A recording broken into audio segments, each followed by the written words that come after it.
are in every game recently. Nearly all have gone the wrong way. Yesterday, they touched Roy Halladay for 3 home runs, only to come up just short against the Phillies bullpen. See if they can squeeze out a win tonight in Game 2.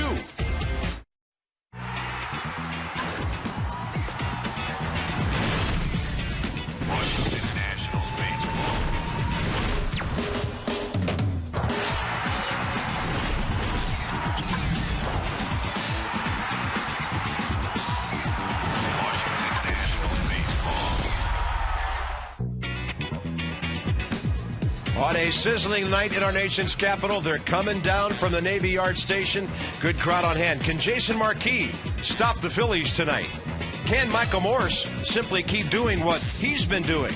We'll answer those questions in Game 2 coming up shortly. Bob Carpenter, FP Santangelo. Frustrating ball game yesterday. 10 hits, 6 runners stranded, a caught stealing, a runner lost at the plate.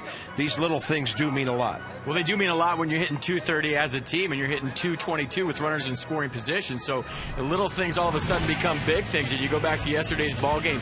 Alex Cora was going on contact right here. And he thought that ball got away from Roy Halladay. So he's trying to make stuff happen. And that's what happens when you're struggling collectively as a baseball team. You start to press, you try to do too much, and all of a sudden it snowballs. So not getting the breaks, not doing the things you need to do to win one-run baseball games. And the Nats looking for those 2-out hits, just couldn't get them all day long. And keeled down, game over. And the Nats, who were 4-2 in their first 6 one-run games of the year, now have had a really, really big problem winning these kind of ball games. And they've only won 3 of the last 12 and 1 of the last 10. So a base hit here and there makes a big difference. A base hit here and there, but the little things too, like just getting a bunt down, not running into outs, running the bases aggressively but intelligently. All these little things, like we just said, turn into huge things when you're not swinging the bats collectively as a ball club. And if you would have told us the Nats would be 6th in the league in home runs this stage of the season, we would have said, we'll take it. Morse went deep yesterday. The Nats went deep 3 times. They've hit 47 home runs this year. That's 6th best in the National League. Phillies hit a couple, but they have 2 fewer on the year than the Nats. Who's going to go yard tonight?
To jump in and take a dip.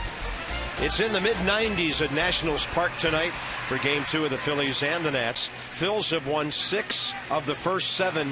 Ouch. matchups between the two teams this year. Visit train.com for an independent train comfort specialist dealer near you. It's hard to stop a train. 95 stifling degrees. Humidity, though, is down just a bit at 43%. Just a hint of a breeze blowing and fair skies overhead tonight. Jason Marquee has really been good at home. In fact, he's trying to go 4-0 at Nationals Park if he can get a win tonight. Cliff Lee, rather mediocre for the Phillies on the road, despite his 4-4 record with a 3.5 ERA. And after 7, the Phillies bullpen's been doing the job, and this is all without Brad Lidge this year, thanks to Jose Contreras and Ryan Madson primarily, and a pretty good lineup that gives them the lead many times. Rollins the leadoff guy, but there's big damage waiting in the cleanup spot. Ryan Howard is second in the league in strikeouts, but when he makes contact, he does big-time damage. Look at these numbers.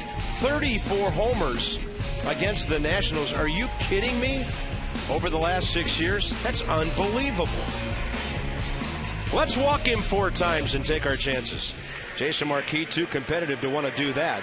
He's 5-8 career against the Phillies in 18 starts, 25 appearances overall. And last time out, 6 innings, 4 runs on 5 hits. He walked 4, struck out 1 in Milwaukee, 6-4 loss. You remember the big blow? Zach Greinke's tie-breaking solo home run in the 5th. The sinker's been up lately from Jason Marquee, so we'll be on ground ball watch tonight. When you see a lot of ground balls, you know he's got the good sinker going. The defense behind Jason Marquee tonight, 30 errors, 14 fewer than last year at this time, and they've only had 8 errors in May. So playing some good defense, throwing the leather out there. Only 6 teams in the league have better defensive numbers than your Nationals. Third-year veteran Brian Knight has the plate. Jerry Lane, the crew chief. Bob Davidson, Hunter Wendelstedt, first, second, and third. By the way, that balk yesterday was not called by Bob Davidson. It was called by the home plate umpire, Hunter Wendelstedt, we understand, on Henry Rodriguez late in the game. Some fans still coming in. Half Street is still very crowded as Jimmy Rollins steps in to start the ball game. The Nats held him to 0 for 5 with a strikeout yesterday.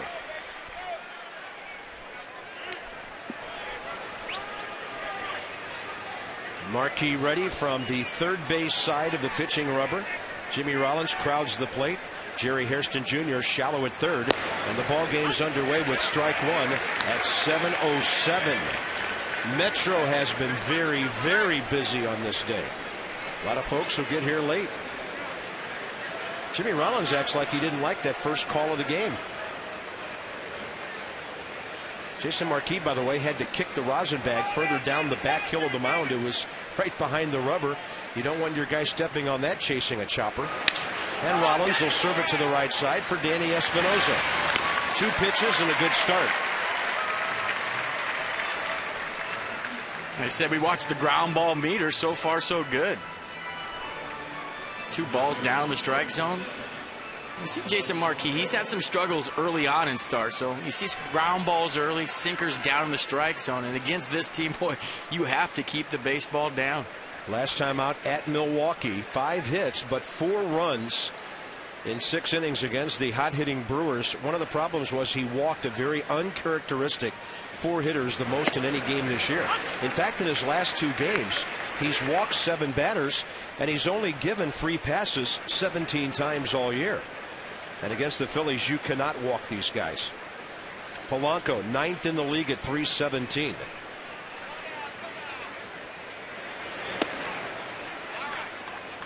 He's also 4th in the league with hits. 66 hits already. Only Jose Reyes, Starling Castro, and Hunter Pence have more hits in the National League.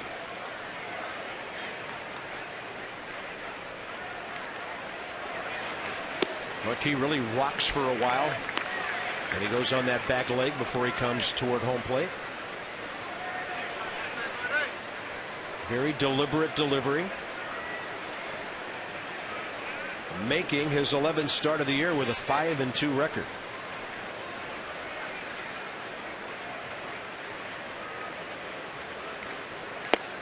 Perfect on the outside corner, 2-2. Yeah, we talked about it a lot yesterday, all the balls flying out of this place because of the heat. What do? Keep the ball down. look for ground balls. You can't hit a home run on the ground. So for Jason Marquee tonight and for Cliff Lee, keep the ball out of the air. Polanco, the guy's a machine. Hit the ball hard 4 times yesterday before the Nats walked him. And now he's 3 out of 5 in this series, on base 4 times. He's just taking it back up the middle, playing a little bit of pepper. We talked about a 2-strike approach and how we love his 2-strike approach. Look how choked up he is. Take a little out of your swing, spread out, and just think about right up the middle. Nobody does it better than Placido Polanco with 2 strikes. They have Chase Utley back. Utley 0 for 2, 0 for 3 actually. Couple of walks yesterday. And Polanco continues his amazing hitting against Washington. Polanco, Howard, and Ibanez are the 3 guys that have been unstoppable against our ball club.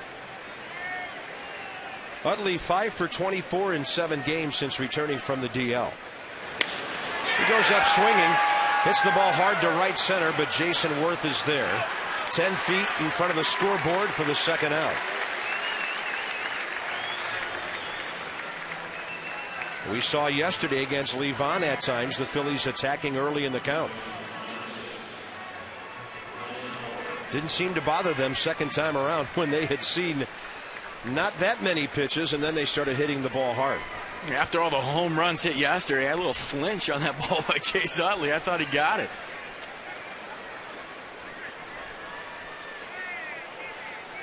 Ryan Howard, second in the league with 12 homers, second with 42 RBIs, third in extra base hits, and also second in strikeouts. He likes to hack early. Look at that, batting 400 on the first pitch. So don't give him anything in the wheelhouse. That's low. Career against Marquee, Howard 7 for 22 with a homer, 4 RBIs. He'll be flirting with 300 home runs late this season. He would need 47 to get there. He's capable of that.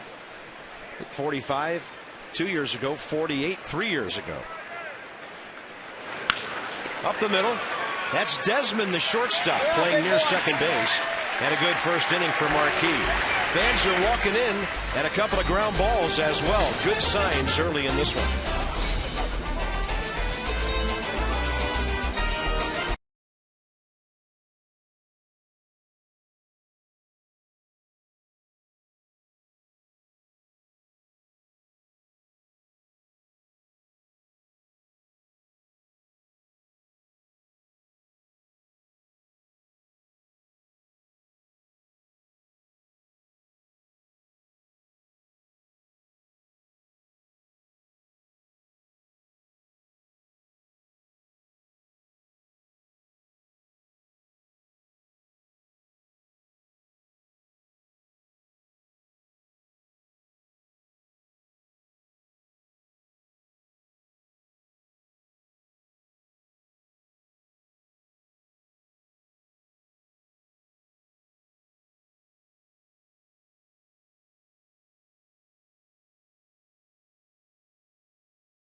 UPS store.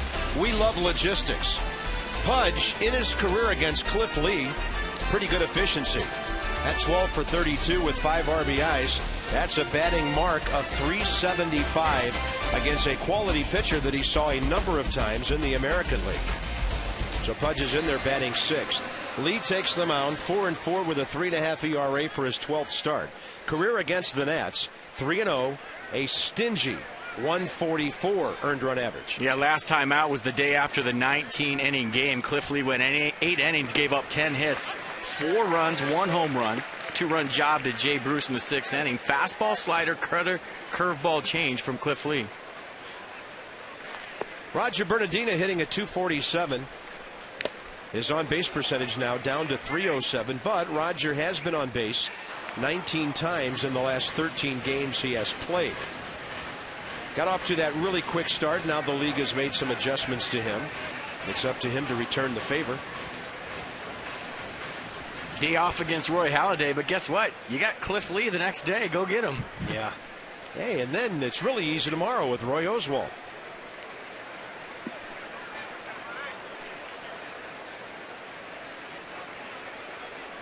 No balls, 2 strikes. Breaking ball in the dirt to Roger. Desmond in the number 2 hole again tonight. Ian back. Then Worth. Followed by Morse.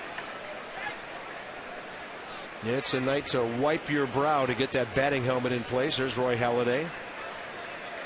7-3 after yesterday's win. Bernardina in the air to left center, hanging up for John Mayberry Jr. The defense tonight for the Phillies: Ibanez, Mayberry, and Brown in the outfield. Rollins and Polanco on the left side. Utley and Howard on the right side. Carlos Ruiz doing the catching. The Phillies have the fewest errors in all of baseball with just 23. Placido Polanco's made 4. Jimmy Rollins 4. But the right side of their infield, when Chase Utley out there, only 1 error. Ryan Howard is the guy that people are talking about some. He's off to the best defensive start of his career with 0 errors. Ian Desmond, career 0 for 4 against Cliff Lee. Steps in batting 226. Came into the ball game yesterday to play shortstop in the 7th inning. Had a bunt hit and went 1 for 2. In the air, out to right center. Coming on strong, Dominic Brown. That ball almost squeezed its way out of the webbing of his glove, and he has it for the 2nd out. Yeah, Brown got a horrible jump on that baseball. He stood there for a couple of seconds, then he looked at Chase Utley for help. And if you look, he had a lot of white showing after he caught this baseball. Not a good jump. Maybe he lost the ball or something. You see him taking a step back, stand there for a second. And he calls Utley off a little snow cone job. Check out this baseball. It's trying to get out of the glove. As soon as it hit the ground, it tried to get out of there. So here's former Philly Jason Worth. Or that was the web of his glove, and it looked from 50,000 feet like it was a snow cone.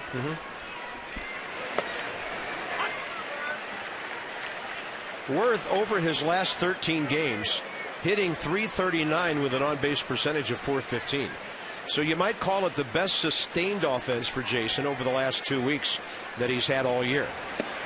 That's in there. League gets one under his hands, and he'll have to be alert here. This is a pitcher like yesterday's and like tomorrow's Philly starter that really knows how to work both sides of the plate and up and down. Yeah, loves the cutter to righties. Throws it about 23% of the time.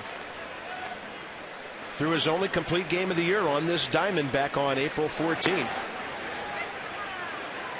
A 3-0, 4-0 win. He only gave up 3 hits, walked 1, struck out, count them, 12. He has had as many as 16 strikeouts in a game this year. That was against the Braves May 6th. And he gets his first one of the night. The ground baller Marquee, the fly ball strikeout guy Lee.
7. 241 Luna. Shop smart, shop Luna. And of course, Jason was not himself last year. He was injured, required some surgery, and now we're seeing the Jason Marquee, the Nationals, signed to that 2-year rich free agent contract before the 2010 season. By the way, the team 5-0. That's the bottom line. That's the one that means the most. He faces Raul Ibanez, who has really hit Marquee hard. 7 for 19. 2 homers, 8 RBIs. But a first pitch ground ball. How sweet is that? 3 ground ball outs now. Debbie Taylor, things were a little different late this afternoon in and around the Nationals clubhouse. That's right, Bob. Well, the Nationals did have a closed-door meeting, and basically the players were reminded, stay on the same page, stay united. Let's not point fingers, even though times can be tough. And they were told, too, that, we see that you're getting better, even though it may not show up in the win-loss column. So I think overall the message was positive, and it was a good meeting. Bob? And here they are against the Phillies a couple of hours later. Marquee off to a good start, and Carlos Ruiz takes a strike. Ruiz 3 for 7 against Marquee, hitting .250. Typical Carlos Ruiz day yesterday. Had a double, a base hit, scored a run. Whether he bats 6th, 7th, or 8th, he always seems to do something positive. And he gets the privilege of handling some pretty good starters 4 days out of every 5. And partner, we talked about at the beginning of this homestand, 50th game of the year when they started against the Padres. You can go 2 ways as a ball club. You're struggling right now. What do? Do you round up the troops and say, hey, we're a team and keep things together, or do you start pointing fingers? So a good meeting today. I'm glad they had a meeting. It's one of those things where you just got to find out if you're all on the same page still or not, because in tough times when you're losing 1-run games, those are the toughest. It's one thing to lose by 4 or 5 runs. Yeah, get them tomorrow. But when you keep losing 1-run baseball games and there's a play here or a play there that's just ripping your guts out, now you can go 2 ways. Everyone can start pointing fingers and say, this guy's not getting it done. This guy's not getting it done. Hey, it's the pitching. Hey, it's the offense. Or you can say, you know what? We're 25 guys trying to win a ball game. We got a long way to go. Let's stay together. Well, when you're getting blown out, what can you control? Pretty much nothing. But when you're playing close ball games, you can look at almost every one of these games, FP, and look back on it and say, you know what, we could have controlled that situation, possibly win the ball game. So you're close at least. Yeah, and they don't want to be close this year. They want to win. There's no moral victories. Hey, we hit 3 home runs off Roy Halladay. We scored 4 runs. Woohoo. No, they want to win these games. They're ready to win these baseball games. It's just when you have so many punches to the gut, losses, those start taking their toll. Those are the ones that give you gray hairs. 23-year-old Dominic Brown playing right field for the Phillies. 9 for 29, his first 9 games. He's hit safely in the last 5. 20th round Philadelphia pick back in 06. Out of Redan High School in Georgia, where he was a multi-sport athlete, baseball, football. And by the way, he was headed to the University of Miami to play football as a wide receiver when the Phillies drafted him. He does have some baseball pedigree. He's the nephew of Mudcat Grant, one of the most colorful right-handed pitchers ever, who pitched in the big leagues for 14 years, most notably with Minnesota. Kind of excited that Ohio State's taking a little pressure off of you right now. Not afraid to say that on the air. Wow. I think college athletics has some serious looking in the mirror and soul searching to do.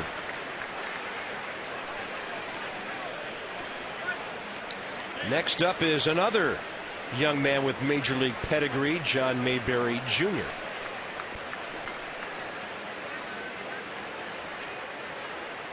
Three balls and 1 strike. Could be 2. They'll have to hurry. Desmond turns it, throws it wide, and the speed of Dominic Brown had the Nats moving quickly there. It'll be a 4-6 fielder's choice. Yeah, ball not really hit hard enough to turn a double play. Good feed from Danny Espinosa. That's just a tough play. Ian Desmond going away from the play. He's got to throw back across his body. Maybe if that feeds a little more toward the first base side, they have a chance. But with the speed of Brown, no shot. Man, it looked like he threw that ball sidearm right over the helmet of Carlos Ruiz. Runner at first, 2 outs. Mayberry coming up.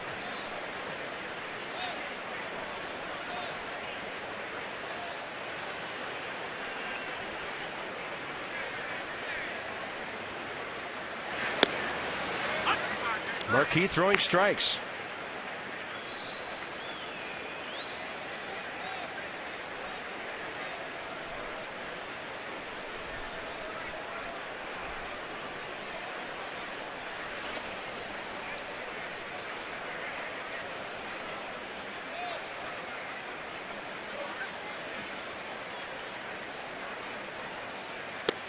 Oh, that's a great pitch. Nothing a right-handed hitter can do with that, except maybe foul it off his foot and probably break his bat in the process.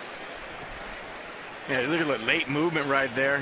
Bottom of the strike zone, and that's the key for Marquee. Bottom of the strike zone all night long.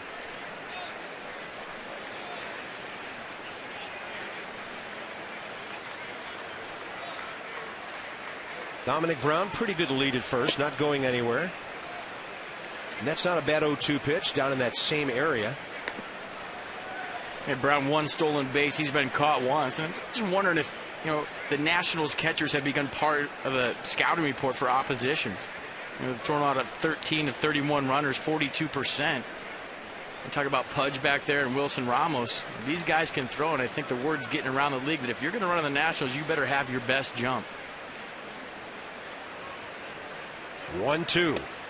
Staying down in there. Mets underway at home against the Pirates behind R.A. Dickey. They have a run in the first inning. Later tonight, the Marlins at Arizona behind Anibal Sanchez. And the Padres just underway at Atlanta. There's young Mr. Ramos doing the job, 8 for 16 in the stolen base department going into yesterday's game. Phillies grabbed one against him.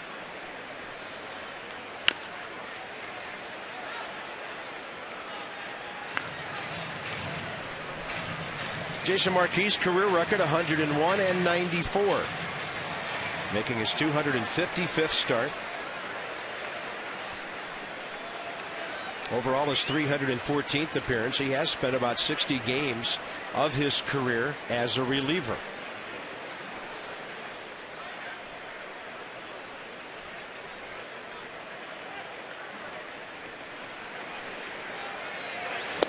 Oh, he's keeping that ball down and in. Gets his first strikeout. Michael Morse was holding the runner. Now he'll get to hold the bat. He'll lead off. Bottom 2.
Out there making bad decisions, swinging at bad pitches, but lately he's seeing the ball like a volleyball.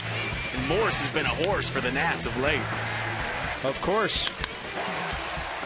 I mean, it's nice when you're a hitter and you're seeing the baseball like that. The game's moving so slow. You're making good decisions at the plate. You're recognizing ball and strike right out of the pitcher's hand. It's just a very relaxed, very confident feeling. And you just can't wait to get to the ballpark the next day. The game the day before ends and you're driving home thinking about coming back the next day because you can't wait to hit. I think that's the case right now for Michael Morse. 387 during his 8-game hitting streak.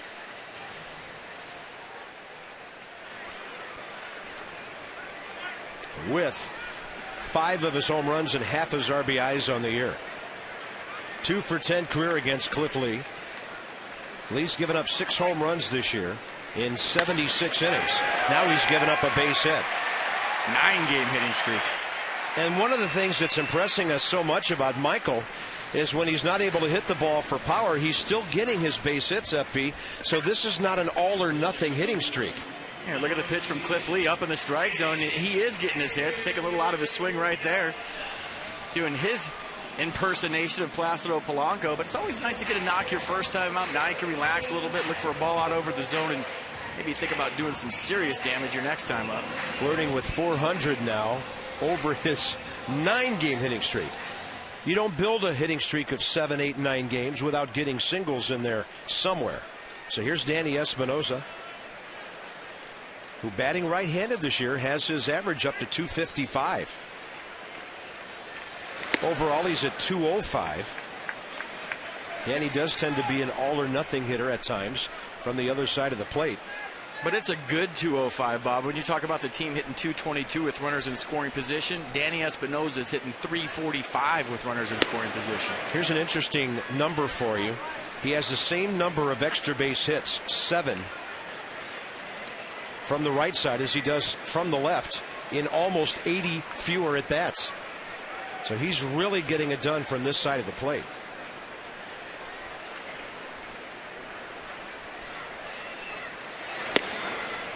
Leo pull one in there on 2-0. Phillies start the night 14 games over 500. They're 3 up on Florida. They're 5 over on the road, and Charlie Manuel's team 19-11 against the division so far. The Nats just the opposite, 11-19 against the East. They've got to turn some of that around, because you played these 4 teams, the Phillies, Mets, Braves, and Marlins, 72 times out of the 162 game schedule. Yeah, no one said it'd be easy. It's a big leagues. You're in a tough division, but you got to find a way to get it done.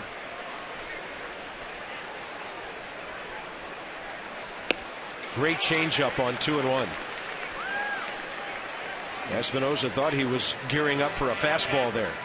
Well, he took a 2-0 fastball right down the middle. Looked like he was taken all the way. You're going to get one pitch to hit off Cliff Lee. So you took a 2-0 fastball to get a 2-1 changeup, and now you got to fight.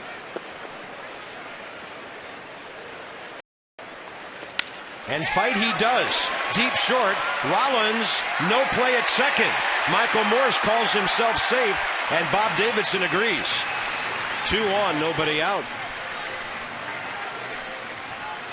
Good fight there with 2 strikes from Danny Espinosa. Battles off a tough cutter inside. Jimmy Rollins gives it a good effort in the hole. Little bobble right there, and that's all it takes with Michael Morse hustling into second base. First and second, nobody out, and all of a sudden the stage is set for Pudge Rodriguez. The Pudge Rodriguez, who has 12 career hits and 5 RBIs against Cliff Lee. And who's also hitting 333 with runners in scoring position. Nice. So we would call this a heavy 211 with 14 RBIs.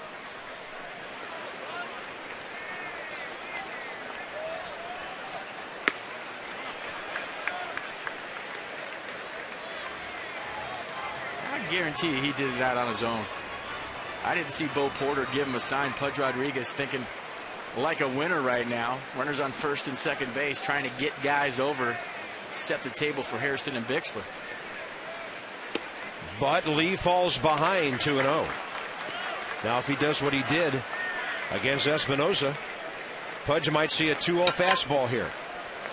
Get a little different situation with a runner in scoring position. Pudge always looking to do some damage the other way. Not even close. Leadoff single cleanly up the middle by Morse. The infield hit, Espinosa off the glove of Rollins. And a 3-0 count to Pudge Rodriguez.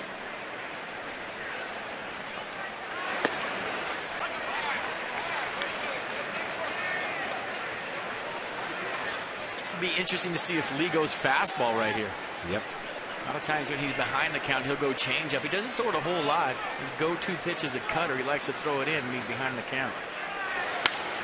That's a double play ball. Utley to Rollins, 4-6-3. A possible rally killer with Jerry Hairston Jr. coming up.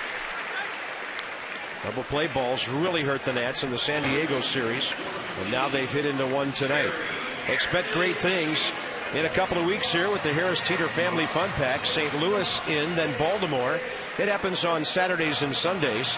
An all-inclusive offer starting at $14. A ticket, hot dog, chips, and a Coke for the ball game. Some restrictions apply. Nationals.com/family. The Nationals have now hit into 43 double plays on the year. Phillies turned their 49th. Lee looking at Morse. We'll go off the stretch here.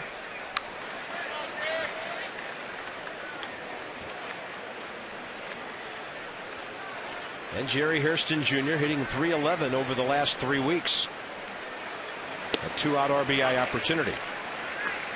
In Jerry's career, just 2 for 14 against Lee, but one of the hits a home run.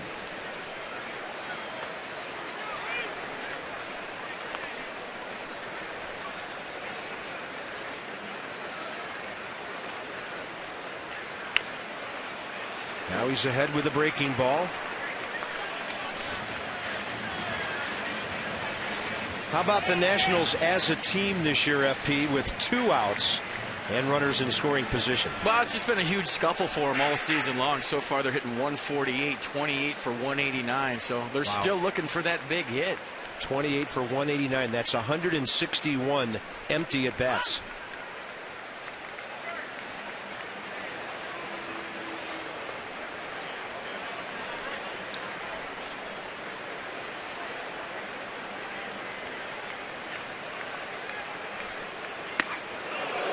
Fastball spins him away.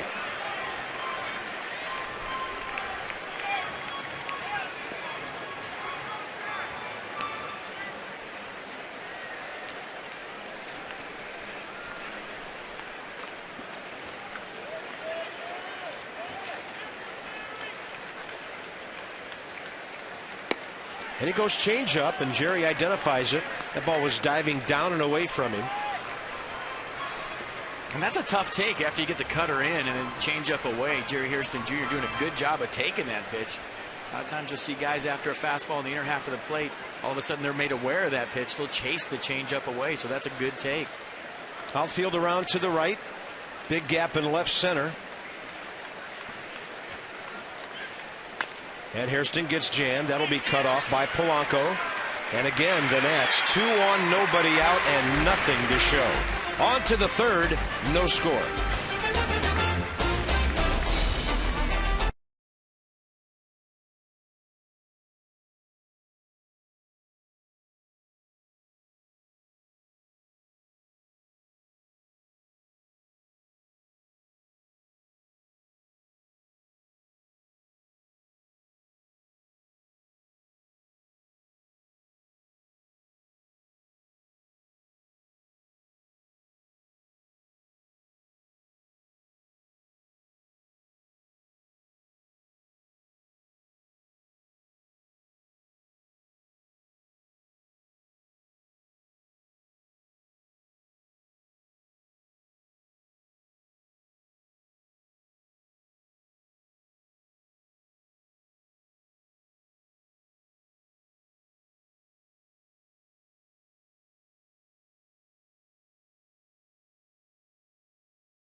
achieve your financial goals. PNC for the achiever in you. And the minor league report, we focus in on 24-year-old first baseman Tyler Moore, Eastern League Player of the Week in Harrisburg. 5 multi-hit games last week. 25 extra base hits on the season. Minor league player of the year for the Nats last year when he hit .269. Listen to this. 31 homers, 111 RBIs at High 8 Potomac. For the 24-year-old who stands 6'2", 220, drafted out of Mississippi State by the Nats 3 years ago. First pitch, top of the third, and Marquee gets an easy liner to left, caught by Brian Bixler. 8 out of 9 first pitch strikes so far from Jason Marquee. So 2 singles first time around the order. Polanco and Ruiz, each with 1 out in their innings. Yesterday, the second time around the order was fatal for Livan Hernandez and the Nats. So let's see how Marquee handles it. Jimmy Rollins, ground ball to second base on the second pitch of the game. And Marquee's ahead, starting him off away again, just like he did first inning.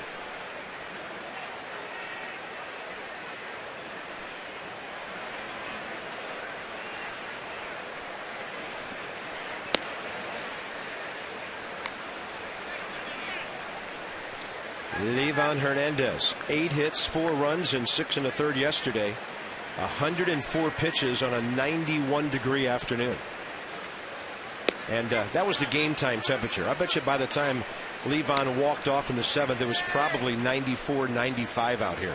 I talked to him today before the game, and he's excited about June approaching. Warmer weather? No, he just said May was not a good month for me. Yeah. All those shutout losses, and then yesterday he left with a lead. He can't wait for June. Rollins fouls one away, 2 balls, 2 strikes. Well, it's 1 day away. And a day game tomorrow matches up John Lannon and Roy Oswalt. And then the Nationals are going to fly to Arizona to cool off. I don't know. I talked to somebody out there. It's 99 out there today. There's a pool in right field. We'll be all right. But it's a dry heat. 2-2. Rollins to second base again. Danny Espinosa is so good at getting behind the ball. Ground ball out number 5 for John Lannon with Jimmy Rollins twice. Will get you home guaranteed. That's what they say at Commuter Connections. So it's Lannon and Oswalt tomorrow. And then on to Arizona with a suddenly resurgent Diamondbacks club that's won 7 in a row to take over first place by a half game over the Giants in the West. And they have some money to spend at the trade deadline, too. They've unloaded a bunch of bad contracts, so they might be around for a little bit. Yeah, Mark Reynolds is now in Baltimore, former D-back. I was looking over their roster today. They still have some familiar names out there. Kelly Johnson, the former Brave. Sean Burrows resurrecting his career out there. Miguel Montero, Melvin Mora, Xavier Nady, Justin Upton, Chris Young. Some of the Diamondbacks we'll see in 2 days. J.J. Putz is getting it on, too. He has been fantastic out of the bullpen. Desmond guns out Placido Polanco. The ground balls and the outs keep on coming.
Talk about group tickets, because you don't have to stand in line. Bring a group to the ball game.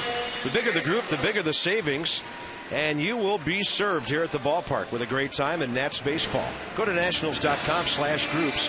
Some restrictions do apply, but there are definitely discounts over single game prices, leaving you more discretionary income, or as FP calls it, some change to buy some cold things at the ballpark on days like this. I could use a cold one up here right now. It is hot out. You're talking ice cream, right? Absolutely. Okay. Chocolate on top, sprinkles. Well, reflecting my personality, I'm a vanilla kind of guy. Bixler, that's a base hit. Don't even throw it. I'm surprised Polanco did. And the Nationals have their second consecutive leadoff hit, and they remain one of the best bunting for a base hit teams in the National League this year. And they've all been great. Desmond, Espinosa, Bixler. I mean, they're just putting them exactly where they have to be. Nicely placed. You see the leg kick right there by Bixler? That'll freeze the third baseman, Polanco. You kind of trick him into thinking you're swinging. Late square round right there, getting the bat out in front. That's a great shot. And watch where this ball lands. You just deadened it nicely. First bounce was in the dirt, and all of a sudden you got yourself a hit. And we'd like to see more of that. That is a great job of starting an inning by Brian Bixler. Desmond did it yesterday. The Exmo brought to you by the 2011 Jeep Compass. Marquee squares to bunt. He bunts it hard, and there's a play at second. You know, the Nats are better at bunting for hits than they are sacrificing. That's the odd thing about this ball club. Sacrifice bunts, with the exception of a couple of squeezes here and there by Livan Hernandez this year, have not gone that well. Yeah, but Bob, I think for the most part the staff has been really good about advancing runners all season long. You think about, Livan Hernandez has done a great job. Jason Marquee has swung the bat well, 304 average, but he's also done a nice job of getting guys over. Anytime you go up there left on left, it's not very comfortable to square around and bunt. That ball's coming out the same side you're standing on the plate. You talk to left-handed hitters all the time. They rather bunt off a righty than a lefty. So you talk about the little things. I'm sure if you run down there and ask Jason Marquee, he'd tell you he should have got the guy over, but sometimes it just doesn't happen.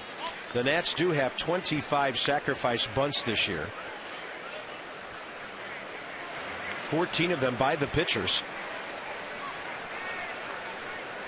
Top of the order now, it's Bernardino. Fly to center first time. That's kind of exchange you don't like on a hot night, because the pitcher has to run the bases. But he can trot down to second as Bernardino drops one in front of Raul Ibanez. Now the Nationals have 4 hits. Jim Riggleman said this afternoon he sees definite signs of the ball club coming around offensively. The resurgence recently by Michael Morse, Lance Nix, Jason Worth, better lately. Now you're hoping it gets contagious up and down the lineup. So here we are, FP, another 2-out, 1-on situation. And Polanco knows he can't fall asleep at third base. 2 outs, none on last inning, the double play ball. 2 outs, pardon me, 2 on 1 out here. And Polanco knows if he plays back too far, Desmond will drop one down in front of him. All it takes is one guy to get that knock with runners in scoring position, then maybe everybody else relaxes a little bit and quits thinking about it so much. It just hasn't happened on a consistent basis so far this year. Counts even, 1-1. I think maybe when you get some of the younger guys realizing that the pitcher's the guy that's in trouble in these situations, not you. Stay with your game plan. Don't get away from your game plan just because you're excited to drive in a run. Things will get better.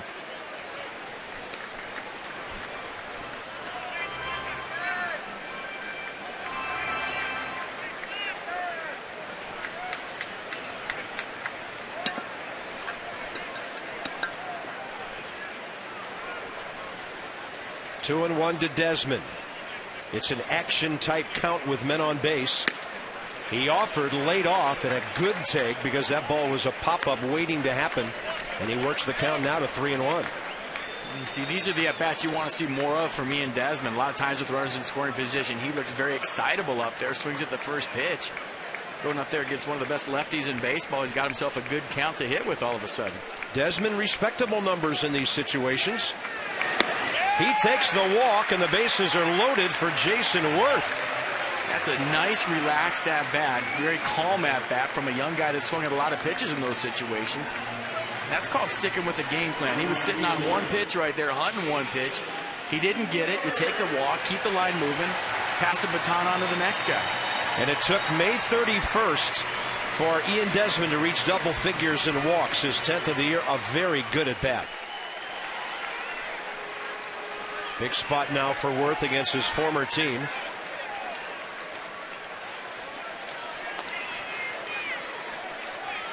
Struck out swinging first time when Lee got him 0-2.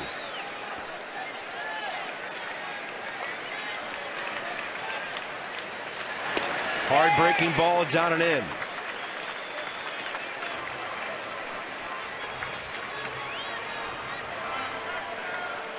Reaching on the fielder's choice bunt, Marquee. Flair single, Bernardina. Desmond the walk. Bases loaded, one out. And Worth will hit one into right center. That'll be deep enough to make it 1-0. Marquee's a good athlete. He goes home. Bernardina to third, and the Nats are on top. Good game plan, nice approach. Good piece of hitting by Jason Worth. His 20th RBI of the year. He laid off that first pitch cutter. Cliff Lee looking for the ground ball to third, looking for Jason Worth to hook something on the ground. Took that pitch, got himself a pitch up and out over the plate. That's how you hit with runners in scoring position. And the Nats get the inning to Michael Morse, which is a very good idea these days. With Bernardina moving up. Another run sitting there at third base with 2 outs. And don't forget about Desmond. Great speed at first. 15 out of 17 stealing this year.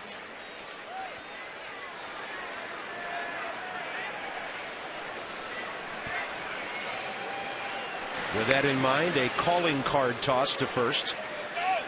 Just to let Desmond know that Lee's thinking about him. That's a C move right there from Cliff Lee. A lot of times lefties will show you their worst move first, try to lull you to sleep over there. Then they'll go B move, and then all of a sudden you see the A move out of nowhere. So he definitely has a better one than that. Way down the line, Bernardina. On throw number 2.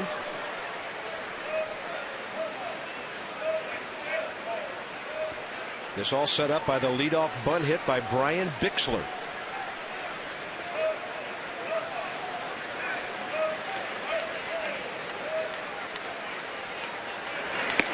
Fastball in there. Polanco playing about 20 to 25 feet at an angle away from the bag at third, so Bernardina can get way down the line in case a breaking ball would bounce here.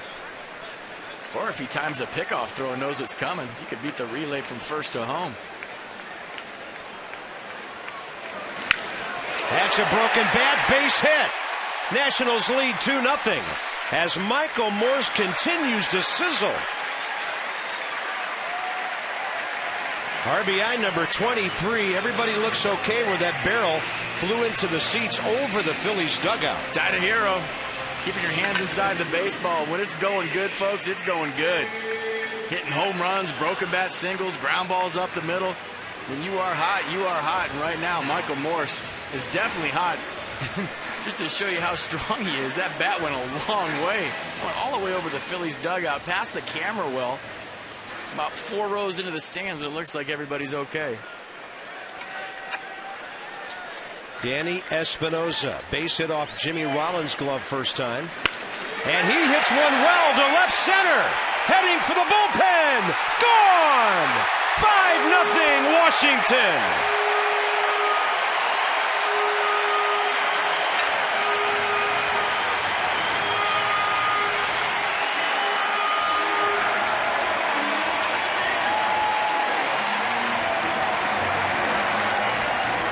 Danny Espinosa's 9th of the year.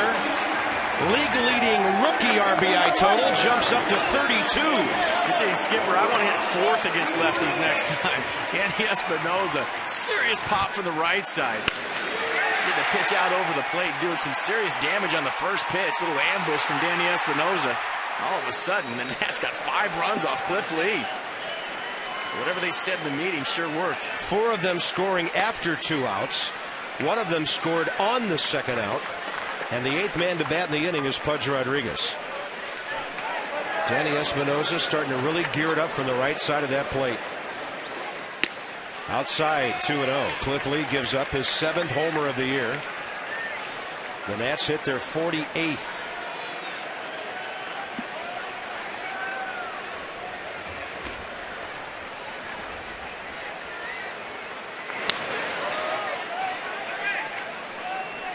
Check out Danny Espinosa coming around first base. You think he's fired up? And 2 days in a row, I got Roy Halladay in my book, and all of a sudden I got Cliff Lee in my book. That, folks, is a good feeling. Danny Espinosa with his 15th career homer, 9 of them this year already. Adam LaRoche with a hug. Adam LaRoche is telling me, do you realize you just hit a home run off Roy Halladay and Cliff Lee in back-to-back days? Do you know what you just did? Congratulations. 3-1 to Pudge, and a changeup fills the count.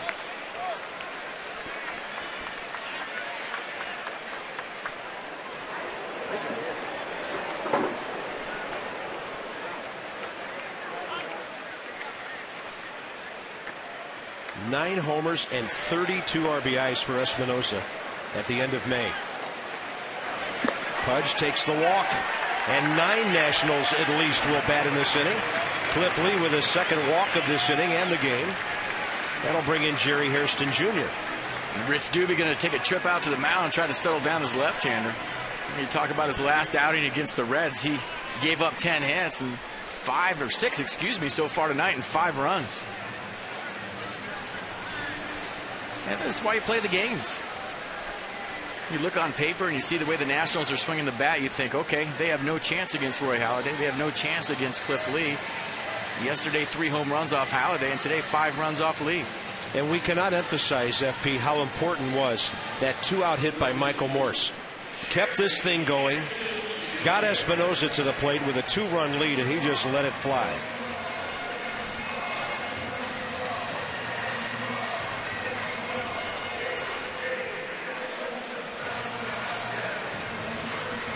Keep the line moving. 2-out knocks are golden. We haven't seen a whole lot of 2-out RBIs this season, so maybe things are changing. By the way, 2 consecutive hits with runners in scoring position in 2 outs. Jerry Hairston Jr. jammed the first time, bounced out to 3rd. Brian Bixler with a bunt 9 spots ago got this going. Good for him. Jim Riggleman's been telling us about his athleticism and his speed. He showed both flying down that line. I heard Ray talking in the pregame show about maybe a blooper, a bleeder, something to get you going. Well, tonight it was a base hit bunt to start it all up. Sometimes little things like that get a team going. Fire somebody up, get the dugout going. Of course the home runs are going to get you up. Of course the 2-out RBIs are going to get you going. But a lot of times just getting that leadoff guy on is a huge thing, especially against a pitcher like Cliff Lee.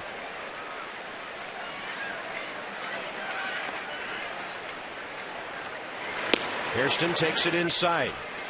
And the Nats are going to get Cliff Lee up to the 50 pitch mark here on a sizzling night in the 3rd inning.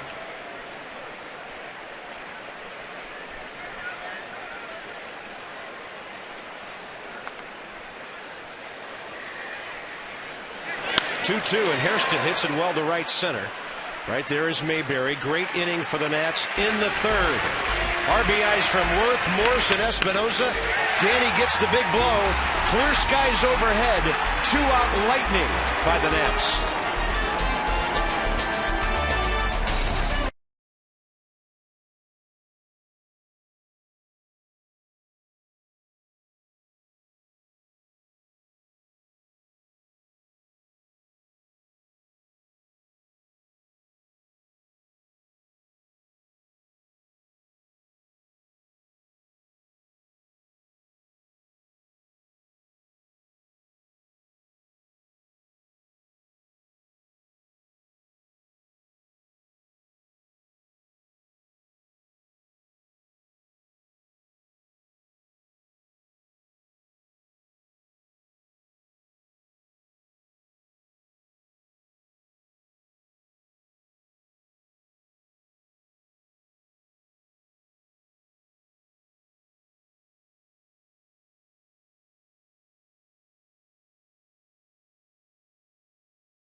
a 5-0 lead. Earlier today, I had a chance to ask Phillies skipper Charlie Manuel about the Nats double play combo, Ian Desmond and Danny Espinosa. So I think both of them have a real chance to hit. I think Desmond, he's kind of been up and down, and I think Espinosa's power is showing up, but I think he's a higher average hitter than what he's hitting right now. But I think Desmond has got a bright future as a player, and so does Danny. I think both of them are doing a good job, and both of them definitely have made the Nationals' defense much better. Charlie said, too, they're both improving. He's seen a lot of that. He said they're good, and they have a chance to be real good. Bob, FP. Nice to know it's being noticed by other managers, other ball clubs around the league, around the division. That's Debbie's Sideline Report, brought to you by AFCEA.org, the association for IT pros. Top of the fourth, now it's Jason Marquee's turn to keep the shutdown innings going. Utley, Howard, Ibanez, it won't be easy here in the fourth.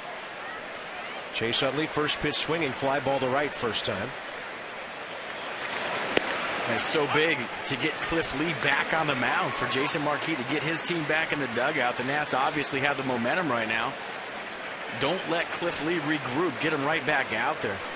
And a lot of times, a team like the Phillies come up, what the first two hitters do might determine how the next 2 or 3 innings go. They get a couple of hits here, they feel like they're right back in it. And so there's Utley doing what good guys do. These Phillies, you never feel safe against them until you're walking off the field shaking hands. So here's Howard, and now this becomes a huge at bat, even though you're up 5.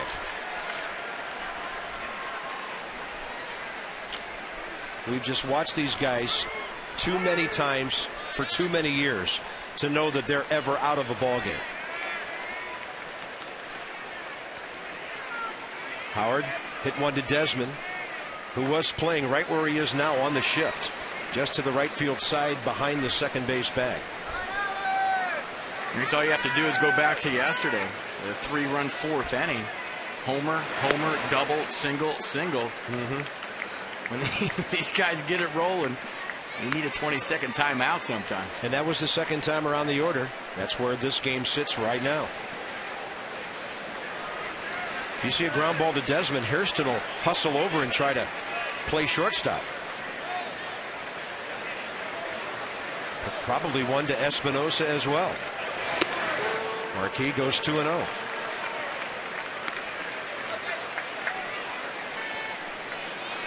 The third man of this trio, Ibanez.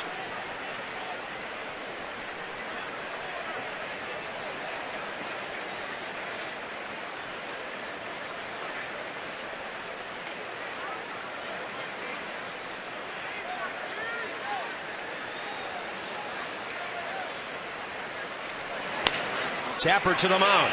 Desmond covering. Marquee pulls him off the bag. But they call him out on a 1-6-3. Athletic play by Ian Desmond, if he indeed was in touch with that base. I'm looking at Charlie Manuel right now. He's on the top step thinking about coming out. Let's check out the replay. That's just, they got the shift on right now. So Ian Desmond coming from the second base side, and Jason Marquee launches one. Good job of staying with it. Good job of turning the double play. Now, I don't know if Ryan Howard's hurt or not, but he was not getting down the line very quick. I wonder if that's after he got hit in the knee yesterday. Remember that? Yes. By the way, Desmond, a great job of scraping his toe right across the top of that bag. Yeah, he got it. Here's Ibanez, 2 outs, bases empty. And a strike by Marquee, who now feels a little momentum right back in his hip pocket. Keeping the ball down. Lots of ground balls so far from Jason Marquee. 8 ground ball outs with that 2-out swing. And Ibanez takes one low and inside.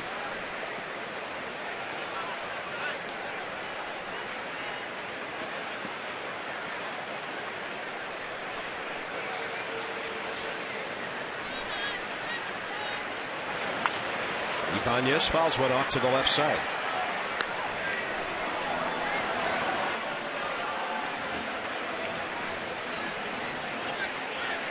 That was an interesting defensive alignment from the Nationals right there against Ryan Howard with the runner on first base. Usually, Danny Espinosa doesn't play that short right field shift. But he was deep. They were conceding the double play almost right there with the 5-run lead. We've talked about it before. Usually when Ryan Howard comes up and there's a runner on first base, Danny Espinosa will come in at second base. He won't play that short right field wishbone position. But he was back deep in the outfield. You were just looking for one out. They got the bonus and got two. That ball drilled, and how big is a double play look now? Ibanez, his second hit of this series. He's aboard with 2 outs. Expect a great time here at the ballpark. Miller Lite Party Nights in 2 weeks, every Thursday, Friday, and Saturday. Homestand featuring St. Louis, Baltimore, and Seattle. Tickets start at $20. First drink on the house.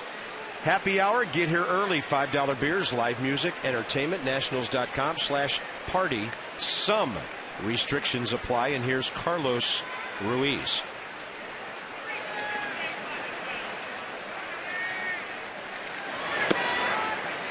Breaking ball, one side of the plate to the other. Well done.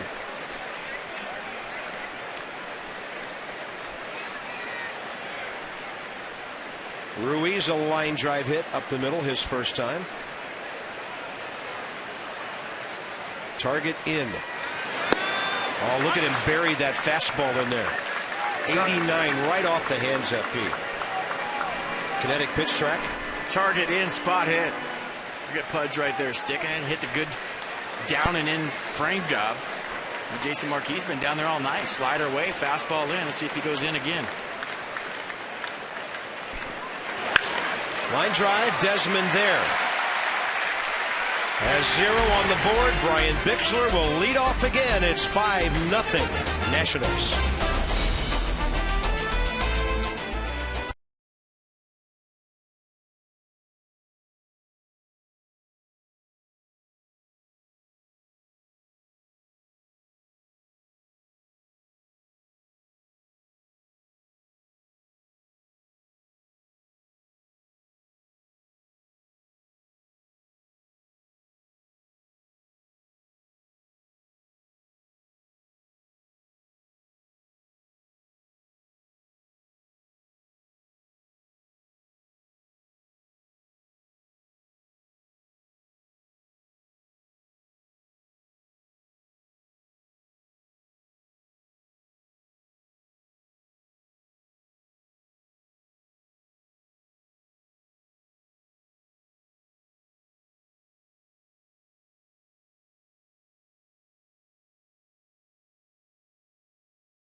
Two strikes for Jason Marquee. Game summary.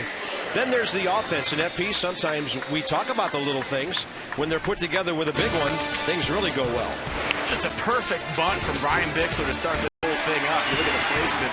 Lasso Polanco had no chance whatsoever. You sting out Michael Morse, the big 2-out RBI. He set the stage for Danny Espinosa. Just backspins a ball into the bullpen. Tremendous pop to the right side of the plate. All of a sudden, it's Nats 5, Phillies nothing. Danny Espinosa now 3 home runs and 9 RBIs from the right side of the plate as his average continues to climb from there. And Bixler takes one up and in, 4th inning, bottom half underway.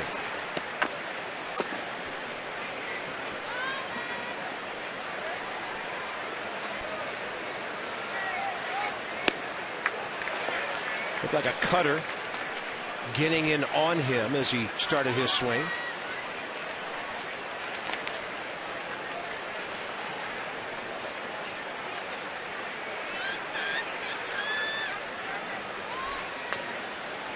On the foul ball, 1 ball, 2 strikes.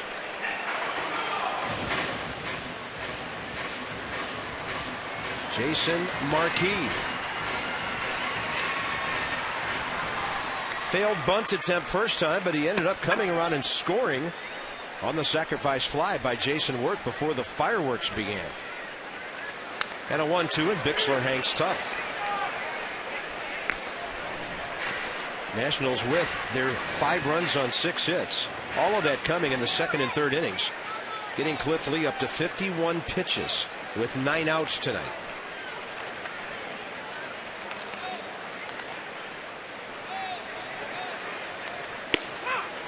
Going to call him out on a fastball up in the zone, inside corner. And for Cliff Lee, his second strikeout. League leaders, Hollywood Casino, Charlestown Races. Lowest ERA of lefties in the last 5 years, and Cliff Lee is right there. A couple of Cy Young Award winners. There's a postseason MVP, Cole Hamels, on that list. Action-packed table games, red-hot slots. Hollywood Casino, Charlestown Races, Virginia. Here's Jason Marquee.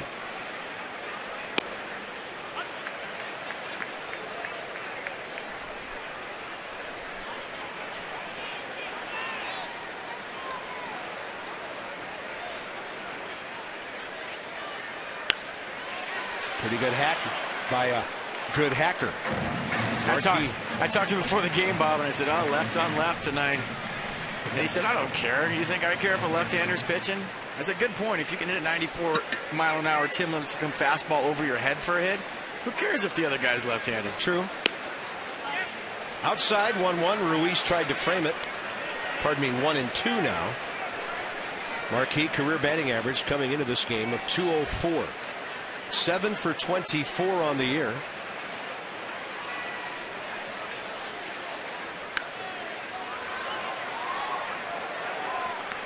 I mean, he works at it too. It's just like he's a freak that goes up there every 5th day and swings the bat. I walk through the cage and he's always in there. He's out for early batting practice all the time. He's a guy that loves to play baseball. Not just a pitcher, he's a baseball player that happens to pitch. Yeah, he's a fierce competitor. Gets jammed, hits it sharply. A lot of topspin on that ball. And a foul ball keeps him alive as he battles here.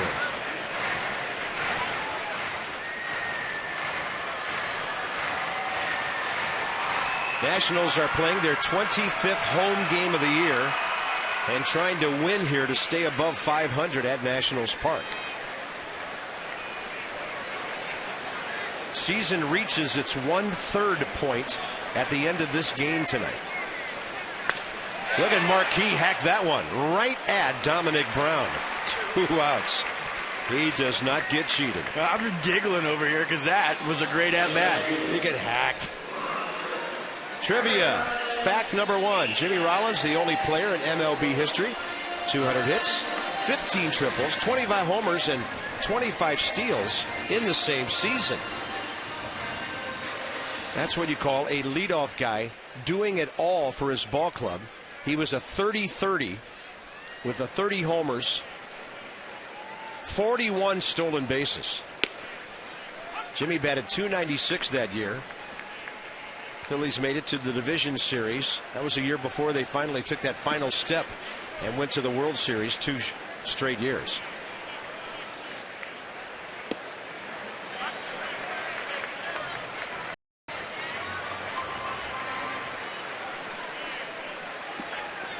Ian Desmond walked and scored last time after Bernardino flared that ball out to left field. And the 0-2, he's swinging defensively again. Yeah, going back to that 3rd inning, I think that was the sleeper at-bat in the inning. Ian Desmond with a great game plan at-bat. He didn't get away from his game plan to big situation. Very calm at-bat right there.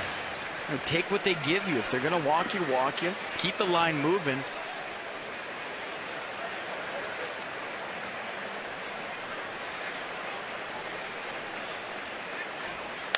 And a breaking ball that's tapped to Ryan Howard.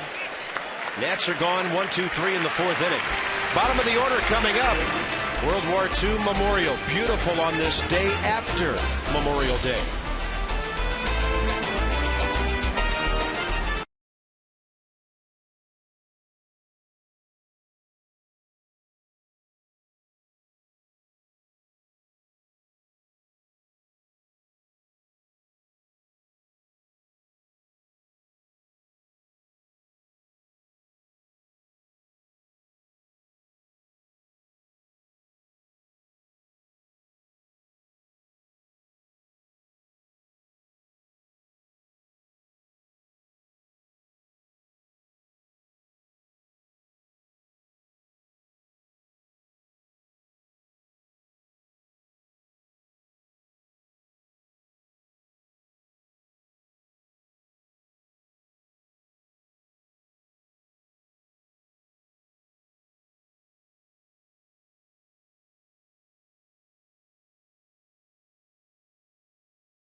Times have we heard that? Thomas would take over. And then just moments ago, Teddy showing how quickly he can go from second to fourth. Look at George going in sideways to taunt his fellow presidents. Wow. I got to check my sources because I was almost sure that Teddy was going to win yesterday. Almost sure? I got some bogus information, partner. Somebody set you up. Somebody set me up good. But it was all lined up, right? Memorial Day, Phillies. Big crowd. Halliday, huge crowd. Trying to change the team's luck. Nation's capital. Changes need to be made. Bam, Teddy was in last. Thanks for coming. Dominic Brown, 0 for 1 with a ground ball.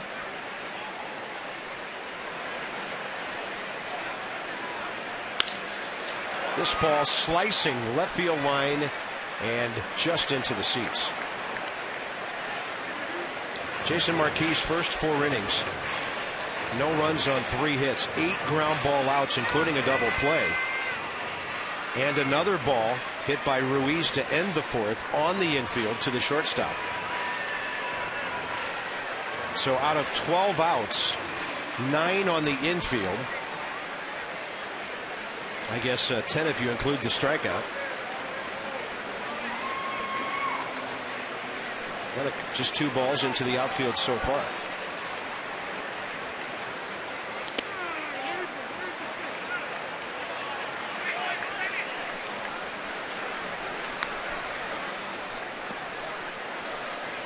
San Diego 1-0 lead at Atlanta 4th inning. Mets 1-0 lead at home over Pittsburgh 5th inning. That's the rest of the East in action at the moment. Target up and in. And it's ball 3.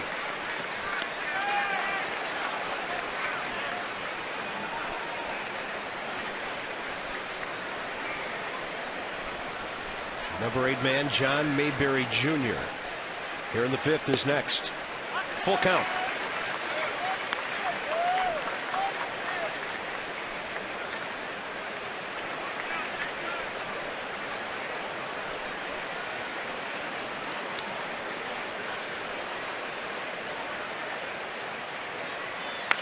That ball is crushed to right field. Phillies are on the board with Dominic Brown's first of the year. And the 3rd of his young major league career. It's now 5-1.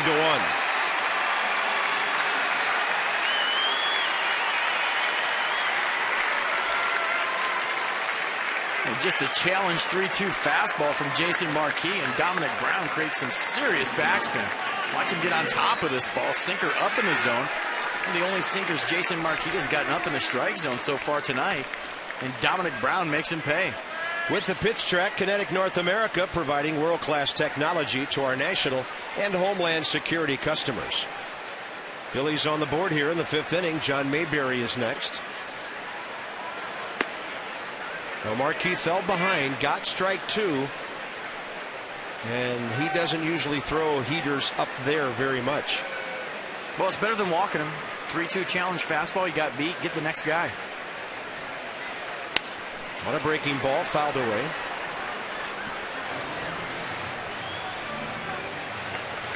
You can live with that if you're a pitcher with a 5-run lead. You're going out there, you're trying to pound the strike zone. Obviously, you're trying to hit the spots and do the things you've done the first 4 innings. Yeah, 3-2, here it is. Here's my fastball. If you hit it out, you hit it out. I'll get the next guy. You just don't want to walk guys with a 5-run lead. Pudge right there.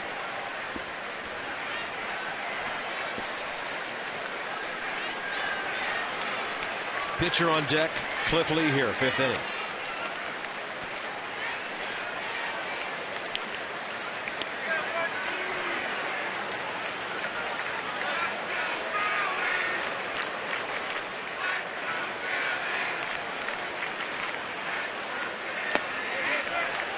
Mayberry offered at it. No swing, says Jerry Lane, who will have the plate tomorrow.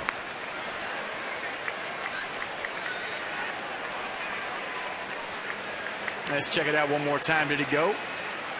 Wow, it was closer than I thought originally. That's one that could have went either way. That ball is crushed. This is the bottom of the Philadelphia order, ladies and gentlemen. And now it's 5-2. Marquee had given up 4 home runs this year in 67 innings, and he gives up back-to-back to 2 young Phillies hitting 7th and 8th. Yeah, 2 young Phillies with some pretty good swings. You look at the 2-seam fastball up in the strike zone once again. That was coming off of a slider. You look at the swing right here from Mayberry. That's some good extension. Head down, head still, staying on your backside. That ball was touched. Wow. Mayberry's 3rd of the year and the 9th of his big league career. And Cliff Lee suddenly becomes an important out to get for Marquee. That's out of play. Let's check out the home run one more time. That had the sound, it had the swing, and it definitely had the distance. Back wall of the bullpen's about 400 feet away, at least. That brought this crowd alive. The Philly fans were in a trance until these last 2 swings. So back-to-back home runs yesterday for the Phillies. Back-to-back home runs today. Lee swings and misses 0-2. Back-to-back jacks yesterday. Howard Ibanez in the 4th inning of a 2-0 game turned things around. Phillies have hit 47 homers on the year. The Nationals have hit 48. And Marquee gets Lee for an important first out here in the 5th inning on his 2nd strikeout of the night. Talked about Jimmy Rollins and that magical 2007 season he had. The hits, the triples, the homers, the steals. 716 at bats and won the MVP. That's funny because the year Pudge won the MVP in 1999, he walked 12 times. I'm sure Jimmy Rollins in that year was 716 at bats. Didn't walk very much.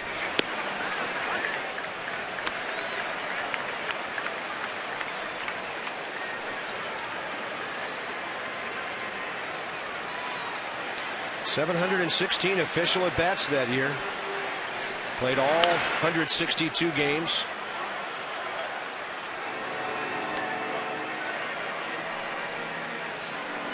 And 49 walks that year. That was more than I expected. 716 at bats. He was grinding it out every single day.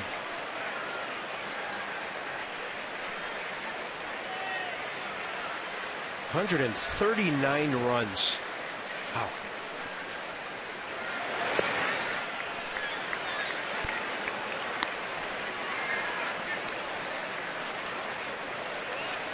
I think that was the year, didn't he make all the big fuss with the New York Mets by saying we're the team to beat, not the Mets, and then they went out and did it.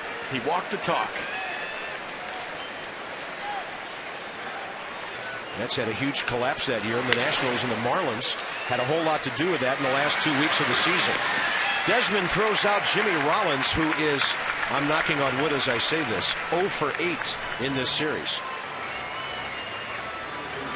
2 outs now here in the 5th, and Polanco will bat, and you need the inning to stop right here if you're Jason Marquee to leave Utley in the on-deck circle.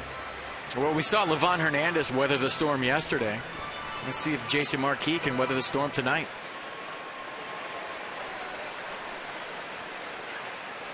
In 2007, Placido Polanco was in the process of hitting .241 for the Detroit Tigers. I don't believe that. I don't believe that stat you just threw out there. Sorry. That guy hit .241? No, total misspeak on my part. .341. Okay. Pardon me. That's more like what was I thinking? Looked at the 3 and said 2. I think he hit .241 in spring training. 0-2. 0-2, which is 2-0 to Placido Polanco. Yeah. This will be interesting.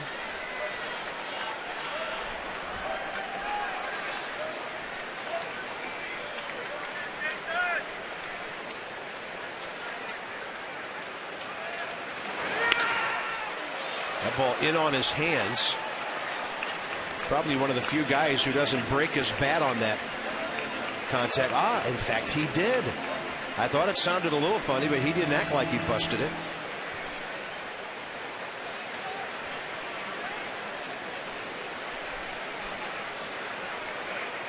Look how he's choked up. You're going to pull his hands inside that baseball. Just got it off the end. You see the vibration. That's all it takes for a hairline fracture. 0-2 again.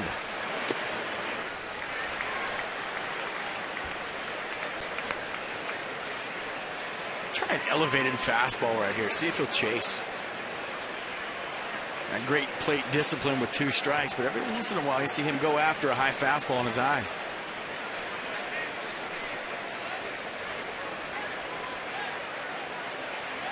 Target in. Way inside. He was 22 when he came up with St. Louis in '98. Hit .277 his first year in the big leagues. He went on to hit .317, .307, and .284. He was one of 5 players St. Louis traded to the Phillies to get Scott Rowland in July of '02. Philly till '05, then Detroit for 5 years, and back to Philadelphia. Last year when he hit .298.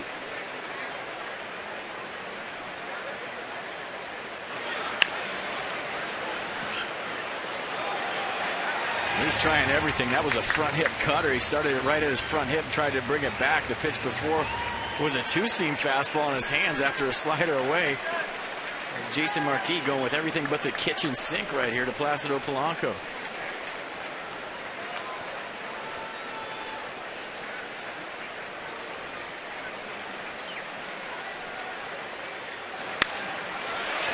Out to right center. How about this guy? Unbelievable with 2 strikes. Easily the best 2-strike hitter in baseball. 3 hits in the inning for the Phillies, and now Chase Utley will bat. Yeah, played against him and now watch him as a broadcaster. I don't know that I've ever seen anybody better with 2 strikes, period. Look at the simple approach right there. Just playing a little pepper. Nobody plays pepper anymore. And maybe more hitters should, because Placido Polanco plays it every single time he's up with 2 strikes. Do you think we need to explain pepper to some of our fans? I'm sure some of the old timers know. Simply a guy with a glove and a ball, or a guy with a bat playing catch. One guy's got the bat, right? Yeah, you hit little one-hoppers back to the other guy, or little line drives as much as you can. But you're choked up on the bat, and you're just playing catch with the bat, partner. It's a great way to put it. Just little short swings, moving it around. There's usually 4 or 5 guys in a line about 10, 12 feet away from you. You're just hitting one-hoppers to the guy in the left and the guy in the middle and the guy in the right. And that's what Placido Polanco basically does with 2 strikes. He just spreads out, chokes up, and plays pepper. I think the truck wants us to play pepper for the pregame show tomorrow. Let's do it. If it's getting on the air, we'll do it. It's going to be hot, though. Good pitch down. 0-2. By the way, it's in the official rule book. You are not allowed to play pepper with a shirt and tie on. That is not allowed. We used to not be allowed to play it anywhere in any park. There used to be signs on the backstop that said no pepper everywhere. Yeah. They didn't trust it. Well, guys used to do it up against the backstop. You can't hurt anybody there. Yeah. 0-2 now. Utley gets jammed.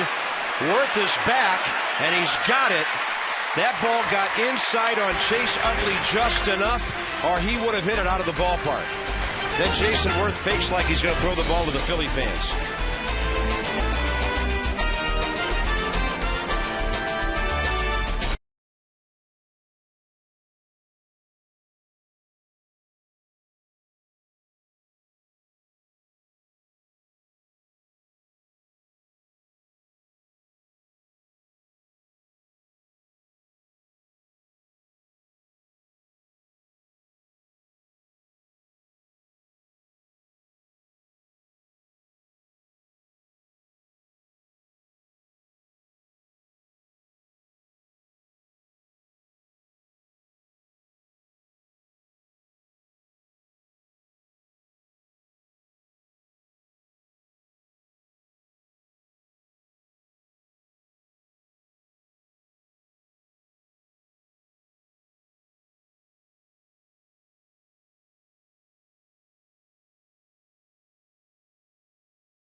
Now, it's been a challenging week for the Nationals, but that didn't stop Drew Storen and his teammates from going over to Ward 7 for the groundbreaking of the Nationals Baseball Youth Academy. It's really important to show my support because it's something that I care about. And, I was very fortunate as a kid to, have baseball given to me and, had the opportunity to do that. So to kind of help, bring that here to the inner city where a lot of kids probably wouldn't have that opportunity, it's really cool. It's a really special project, and, I'm honored to be a part of it. Drew was joined by a lot of dignitaries from the district. Mayor Vincent Gray was on hand, Hall of Famer Frank Robinson, and of course it was all for the kids. And not only is this a baseball academy to teach the sport, but it's also for academic and educational points too. The kids will learn how to be good citizens, more importantly. Bob, FP. Thank you, Debbie. A two-story, 18,000 square foot building will service the 3 fields that will be over there at Fort DuPont State Park, east of the Anacostia River. Not too far from Nationals Park here, actually. Just a little bit across the river from old RFK Stadium, the Nationals' first home. Marla Lerner Tenenbaum, congratulations to Marla for all her hard work. And this week, Major League Baseball kicked in $1 million to help top it off. Ian Desmond spoke on behalf of the players to the crowd there, and the newest daddy on the team gave a very inspirational short talk about reaching out to kids and teaching them the lessons of life through baseball. He really did a nice job. I have to add, though, as Ian hits the ball hard and Howard gets him, Ian said, I tried to wing it last time I did this, and it didn't go well. So then he pulled out his prepared script and read it beautifully. He is a special young man. Always good to have that safety net there.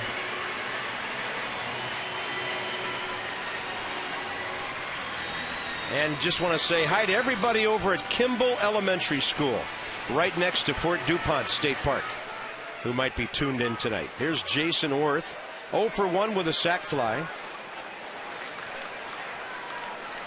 Got the Nats on the board 2 innings ago. He goes up hacking.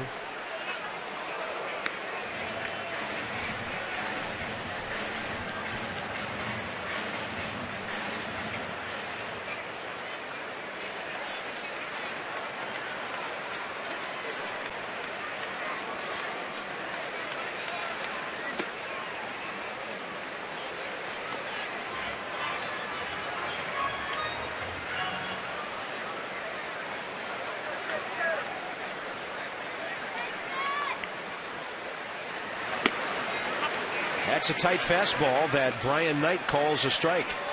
Now it's 1-2.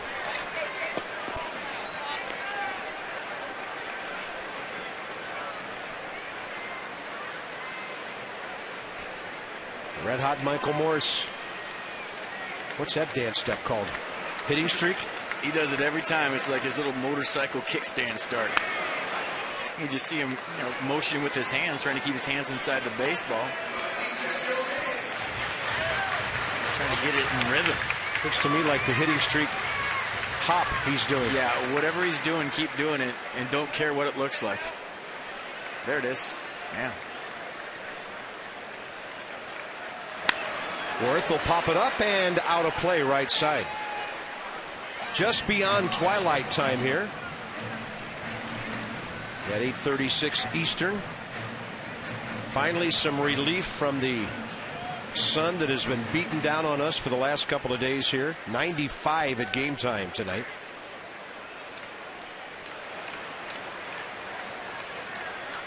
And a 1-2 with Worth getting time and stepping out.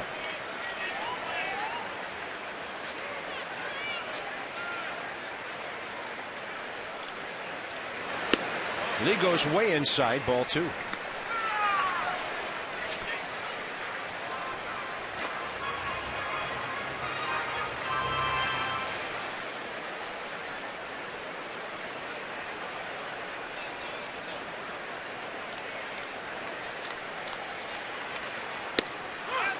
Jason Worth going looking on a breaking ball.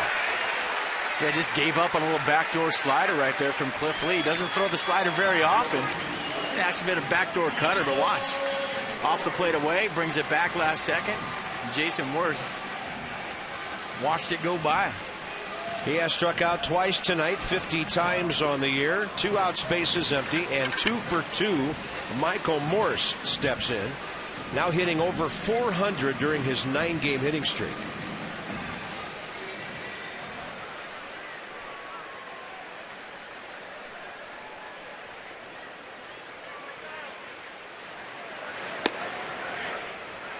It's going to be interesting to see how this evolves with Michael Morse. All of a sudden, he's going to be the topic of conversation in every pre-series meeting for the Nationals opponents.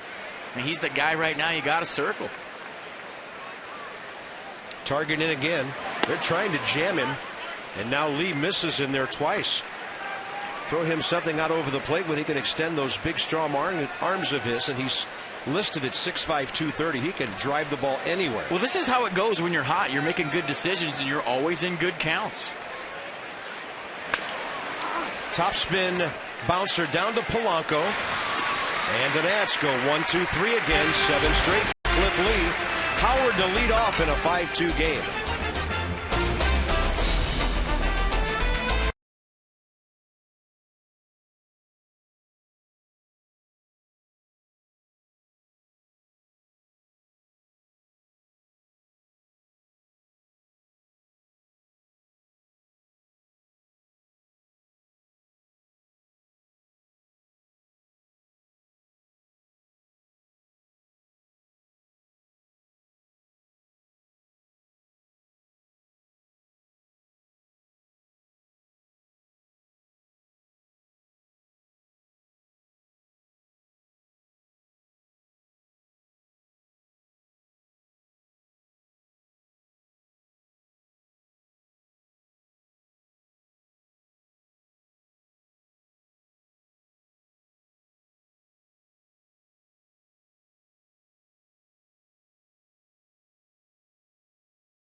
He's 4-5-6 for the Phils. Switch to Fios, a network ahead. To learn more, visit Verizon.com/getFios. Gaylord Perry pitched 10 extra inning frames in relief to earn the win in the Giants' 22-inning win against the Mets. 7 hours and 23 minutes. Still the longest game in National League history, but not the major leagues. Longest game ever, 8 hours, 6 minutes, 25 innings, White Sox and Brewers, May 8th of 1984. That is a lot of Vaseline. Whew. Well, reportedly, he threw his first spitball of his career during that outing that night. Longest game, National League history, and the ball was doing funny things into the wee hours of the morning. You know what they say, nothing good ever happens to a baseball after midnight. Or a baseball player. Ryan Howard, 0 for 2. Ground ball to Desmond up the middle. Double play ground ball back to the pitcher. Marquee had him hitting the ball straight down throughout this game. 1 ball, 1 strike. Look how far Jason Worth is playing off the line. Check him out here in right field. Ryan Howard pretty much a pull hitter. They're shading a little bit opposite in the outfield, playing him dead pull in the infield. I wonder if that's because Danny Espinosa is playing so deep at second base that he's got that part covered.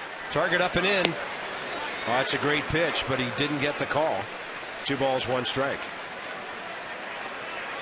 Howard 7 for 24 career with 1 home run against Jason Marquee, who threw 74 pitches, by the way, in his first 5 innings. Then he misses up and away. It's a big inning for Jason Marquee. When you talk about last inning, couple of home runs, and Polanco singled. Chase Utley hit that ball, so 4 hard hit balls off Jason Marquee in the 5th. Target outside corner. Drills it. Desmond right there. The shift has worked beautifully tonight, as Ryan Howard's hit 2 hard balls right at the shortstop there. Little topspin came right back to Ian Desmond. Next up, Raul Ibanez.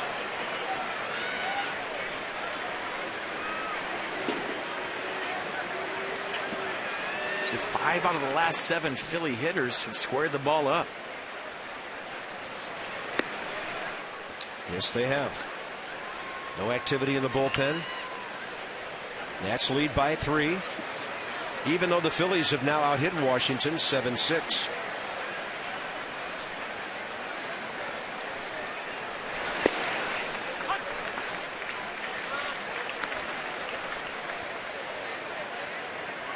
Ibanez 1 for 2 tonight with a base hit to right.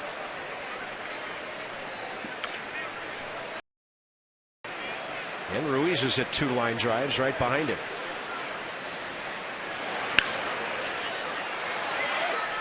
Phillies box score, RBIs from the bottom. Leading off the 5th, Dominic Brown's first homer of the year. Right after that, John Mayberry, his 3rd. Placido Polanco's 2 for 3. What else is new?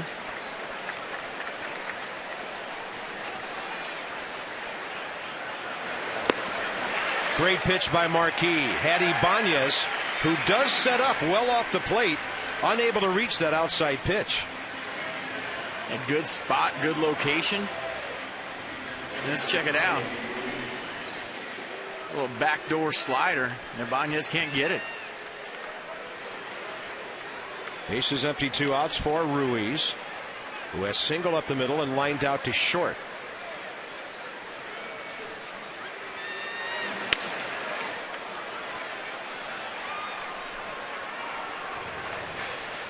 Nice crowd on hand tonight, probably in the vicinity of 18 to 20,000. Place was hopping yesterday with nearly 35 here. Don't forget, day game tomorrow if you want to come and join us. 105. Bring your sunblock. Bring your ball cap. Bring some water.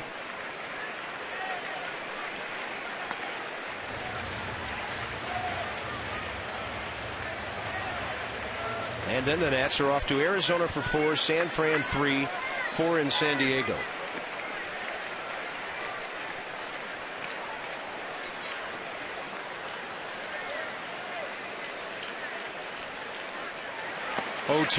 Marquee makes some great pitches here. He's going to pitch this game at least into the 7th inning. Espinosa coming up. Nats 5-2.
The game. Let's go back to the 3rd inning. Danny Espinosa. 5 home runs yesterday by both clubs. 3 home runs today. Danny Espinosa just getting all this one from the right side of the plate. Creates so much backspin with his right-hand swing. That ball carries all the way out of the bullpen. He was fired up. The Nats were fired up. That's your 4th drive of the game. Danny Espinosa, 9 home runs now, 32 RBIs. He's the middle of the box for this one. Michael Morse has an RBI, so does Jason Worth. Nats got 5 runs on 4 hits, couple of walks. And then look down to Brian Bixler. That bunt single started everything in that 3rd inning in the number 8 spot. Here's Danny.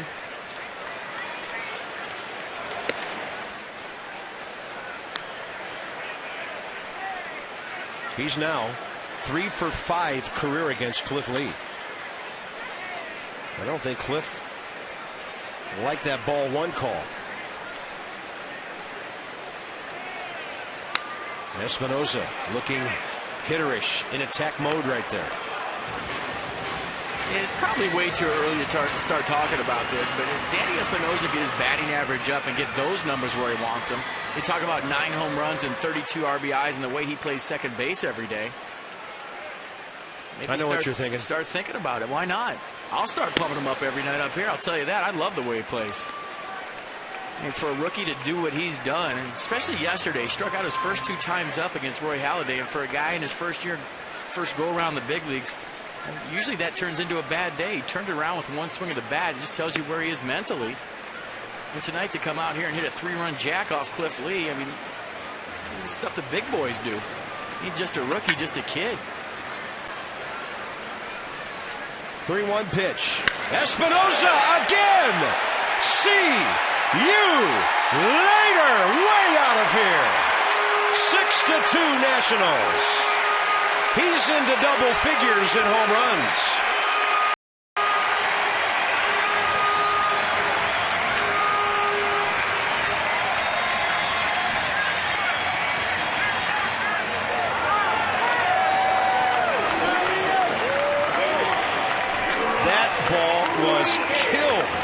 The big boys hit him out there.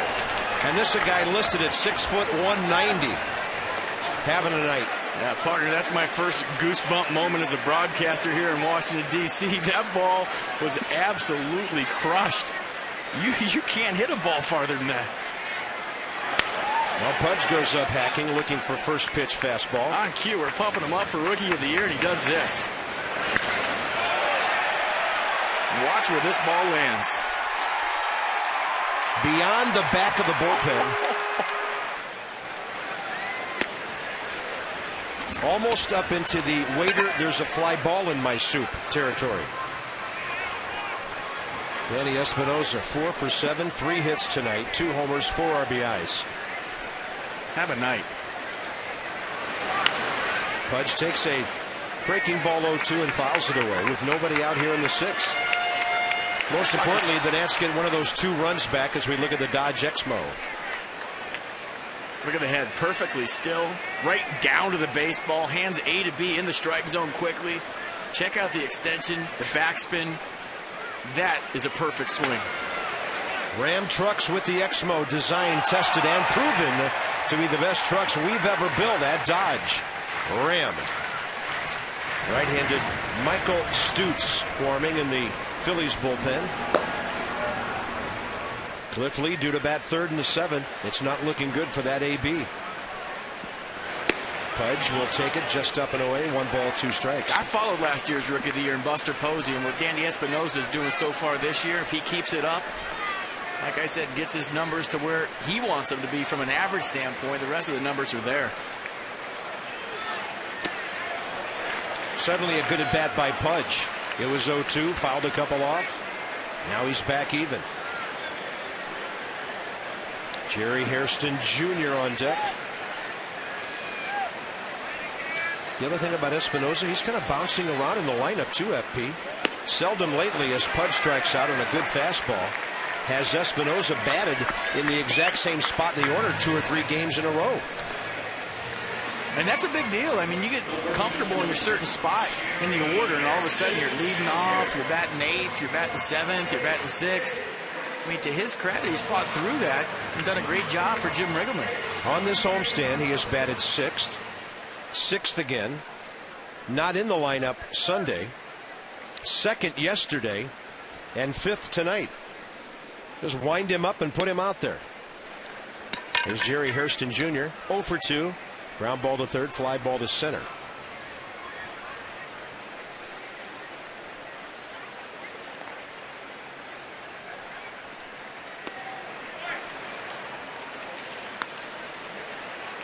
But Jim Riggleman talked about this. Morse, Worth, Nix, now Espinosa.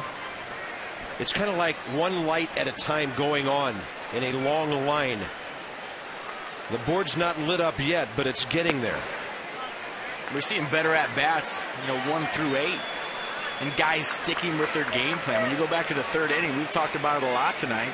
It was game plan hitting, guys staying within themselves, staying with their game plan, and every single guy executing it. A lot of times as a team, you go team game plan against a guy. What are we doing today? Well, we're going to make the ball be up. We're going to look for the ball down the strike zone. When you have 8 guys that stick to that game plan, all of a sudden you see the effects of it. Every once in a while, guys will go off and do their own thing, but when you have everybody on the same page, you see the results.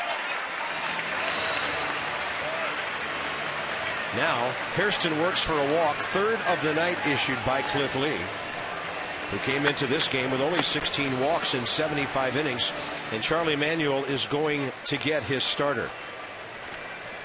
Lee will go 5 1/3. In 2 ball games now, the Nationals have scored 9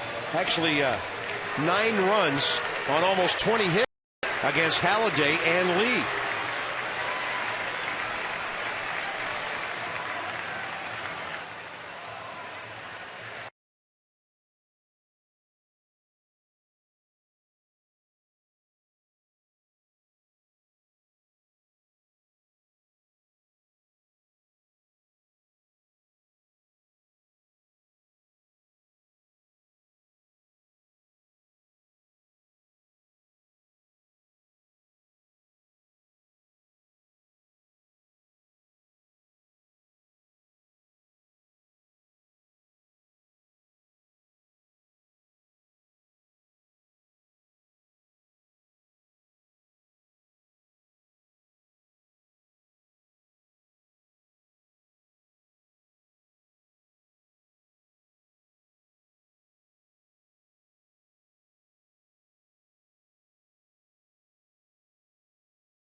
Offense and pitching. Hey, give your dad the best Father's Day present possible. How about a free trip to the ballpark with the entire family and a chance for Dad to throw out the first pitch? Real simple. Write 100 words or less describing why your father should be recognized and celebrated at Nationals Park. Send your submission to promotions@nationals.com by June 13th to nominate your dad. Rookie, 24 years of age, Michael Stutz, who's from Oregon, went to Santa Clara, graduated from Oregon State. And now Rick Ankiel will bat for Brian Bixler. Nats trying to load up here in the middle innings. Stutz fastball, slider change. His fastball average about 93 miles an hour. Ankiel takes a strike. Well, kudos to Brian Bixler for the job he did while he was in there.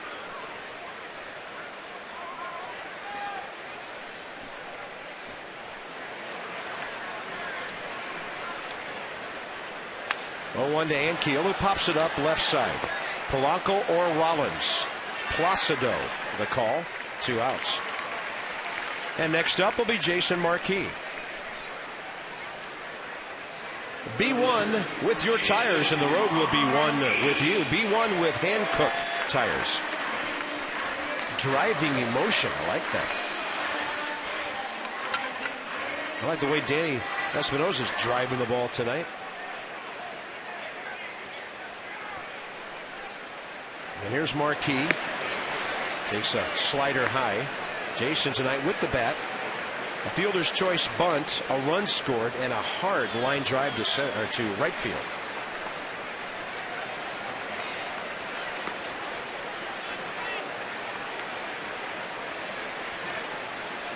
I don't think you'd really want your pitcher leading off next inning. So the Nats running here, doubtful in my opinion.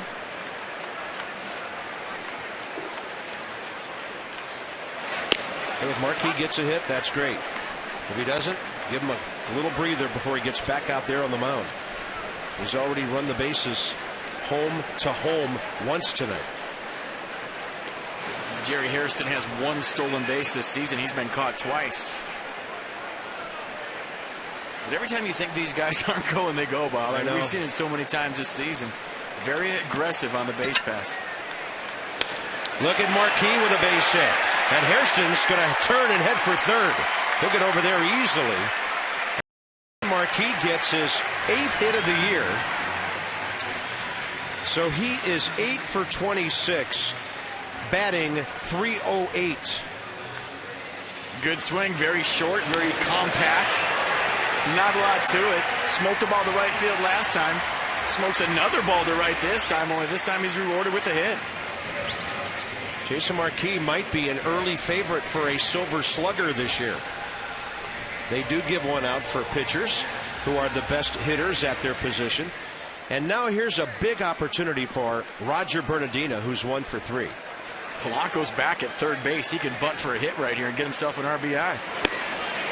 Fastball by him. Stoots throwing 193. Phillies have made a change to their bullpen. Kyle Kendrick will start Saturday at Pittsburgh. So they took him out of the pen and today added left-hander Mike Zagorski.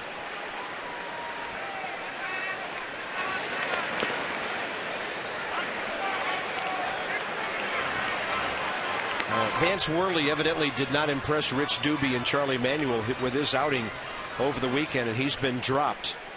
Phillies have 4 amazing starters. They can pretty much do what they want with that number 5 spot, whether or not guys are performing. Well, Worley impressed us last time in Philadelphia. He was good. Yes, he was.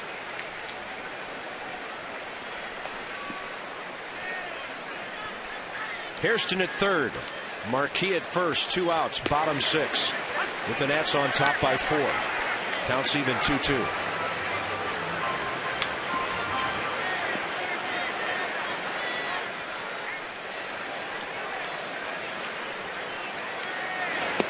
Bernardina all locked up. Inning over. Nationals strand their 3rd and 4th runners of the night, but before that, Danny Espinosa continues his amazing late May show. A big boys homer way out there. Nats lead 6-2.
Up by 4. Jason Marquee, an outstanding outing now, still on the mound.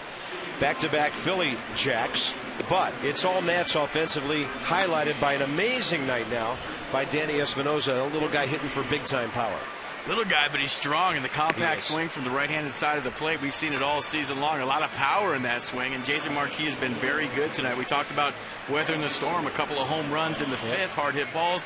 Last inning, a couple strikeouts to end it. So Jason Marquee doing his job tonight. And battling into the 7th inning now. Great to see him get through 8. Jim Riggleman's bullpen will be set up. Danny Espinosa has helped this game get to this point. And the Nats with a couple of changes as we go.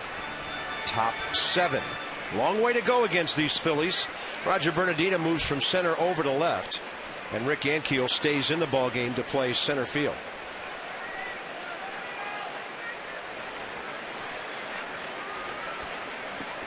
'86 pitches, 59 strikes. Marquee works to 7, 8, and 9 for the Phillies here. It's Dominic Brown who took him deep last time up. Tyler Clippard not available last night. He is tonight.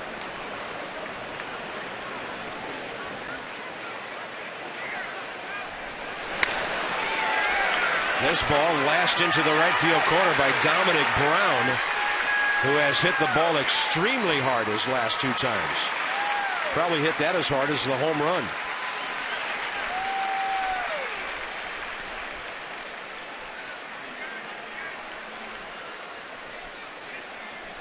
And the bottom of the Philadelphia order definitely has Jason Marquee figured out. Dominic Brown with another ball. Smoked. Steve McCaddy, yep. Go ahead. Going to go out there. I was just looking ahead here to the Phillies and what they can do off the bench. Ross Glode has already gone to the on-deck circle.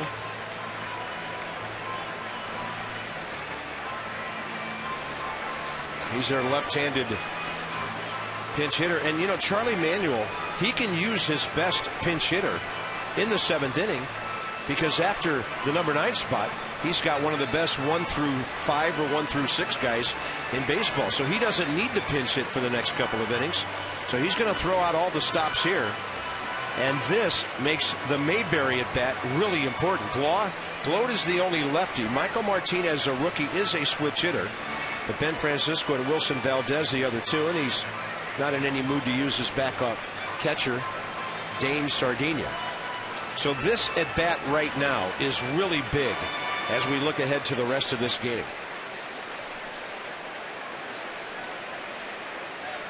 Mayberry hit one to the back wall of the left field bullpen last time.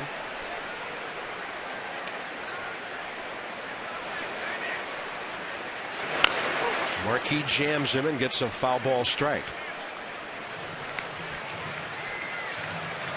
And that ball was supposed to be off the plate away to run back, a backdoor sinker. He started right down the middle and actually ran in.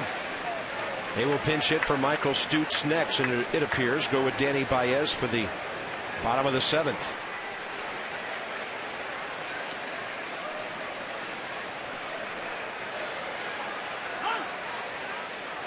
And with Marquee going into his set position, Mayberry stepped out.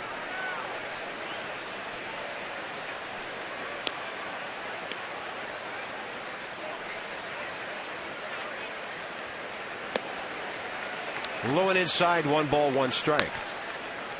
Mets are getting quite an outing from R.A. Dickey tonight. Top of the 8th in New York, 1-0. They lead the Pirates, and the Braves are in action in the 6th inning at home against San Diego, 2-2. Marlins later at Arizona. Nationals will follow them out there.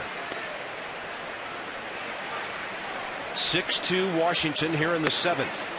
That's high and tight. You keep an eye right now on the location of the pitches from Jason Marquee. He'll tell you if he's tired or not, just by the fact of if he's still hitting his spots. That fastball right there up in the strike zone. The first pitch was supposed to be away, and it ended up in. The first sign of trouble was all of a sudden you're not hitting your location like you have been the first 6 innings. Hard hit ball, but Desmond is there. A very important out against the number 8 hitter with one of the better pinch hitters in baseball, Ross Glode, walking to the batter's box.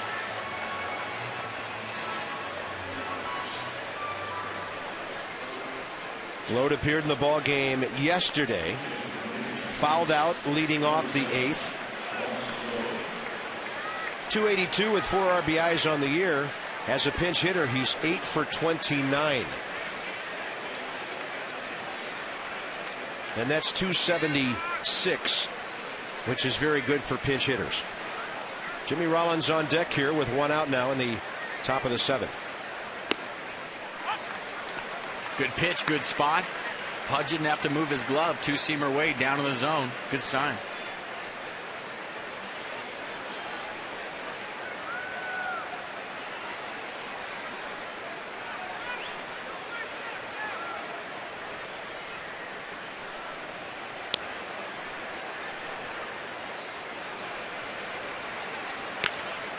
Late swing.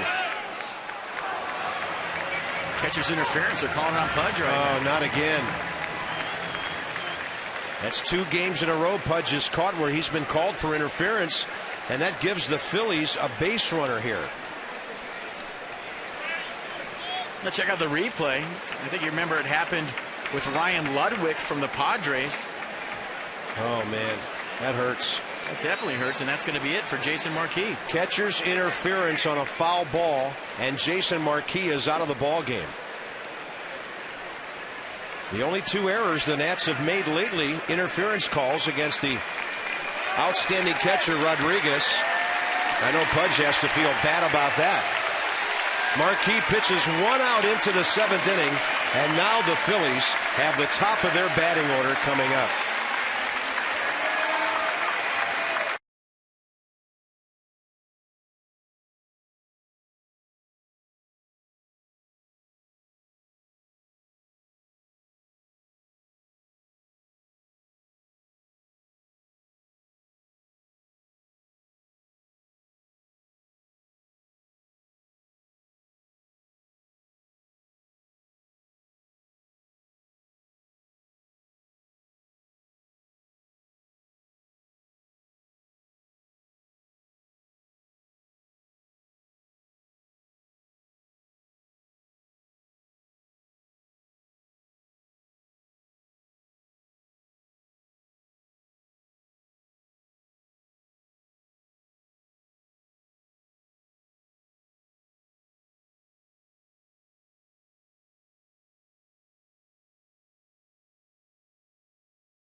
More on defense. We talked about at the Open, Jason Marquee, and that ground ball meter, it was on fire tonight. 10 ground ball outs from Jason Marquee. Last couple times out, the sinker's been up. Tonight it was fantastic. Down the strike zone all night, getting ground balls all over the campsite. So a fantastic outing for Jason Marquee. He did what he had to do tonight versus a very good hitting ball club. More saving, more doing. That's the power of the Home Depot. Jason Marquee done after 6 1/3 with 8 hits. Didn't walk anybody, struck out 4. Kyle Kendrick, a pitcher who we mentioned a few moments ago about to join their rotation, will run for Ross Glode. First and second, 1 out. Jimmy Rollins coming up.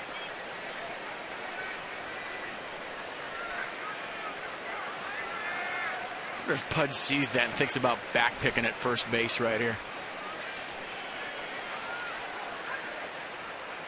Clippard first pitch changeup to Jimmy Rollins, who's 0 for 3 tonight. 3 of Marquee's ground ball outs. It's going to be a long test for the bullpen tonight. 8 outs to get. That Clippard fastball, slider, curveball change. He's been throwing that change a lot, 25% of the time.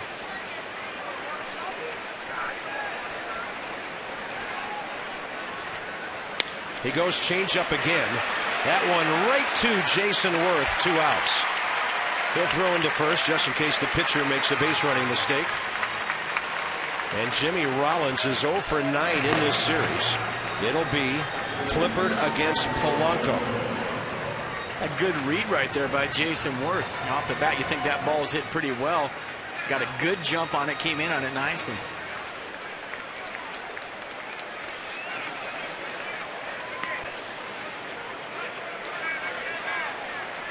Polanco tonight 2 for 3. He's hit the ball sharply 3 times. He has not had 1 at bat of the 7 in this series without hitting the ball hard. 4 for 7 with a walk. Overthrowing the slider right there from Clippard. I'm sitting up here trying to think of ways to get this guy out. It's almost impossible. Hey, does he go change up here? Does he go slider? You try fastball away? And maybe you just throw it right down the middle and hope you get lucky. Down the middle with something on it. Maybe you'll hit it at somebody. Maybe you'll get a call on the corner. Look at that. 2 outs and runners in scoring position over 400.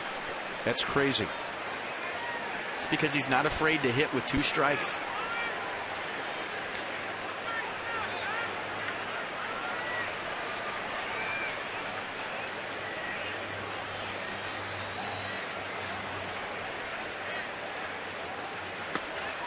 You know, most guys, when it's 2 strikes, are in the batter's box thinking, okay, what's he going to do to me?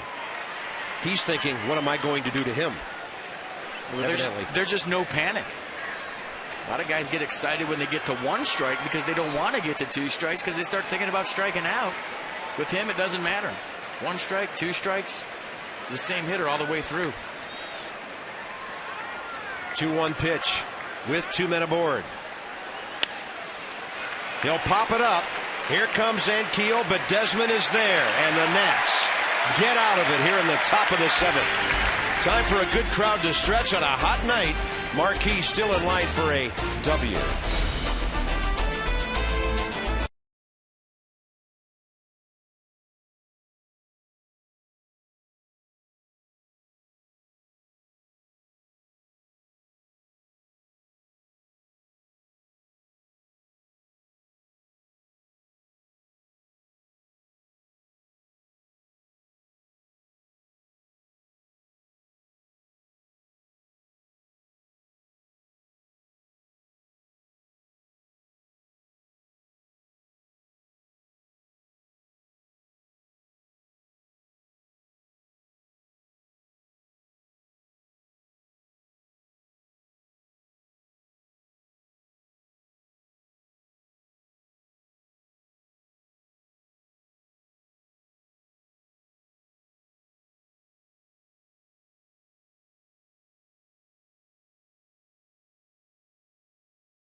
Local Ford dealers.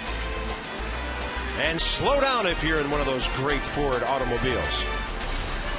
Arlington Memorial Bridge right over to the Lincoln Memorial on this beautiful Tuesday night. June is tomorrow.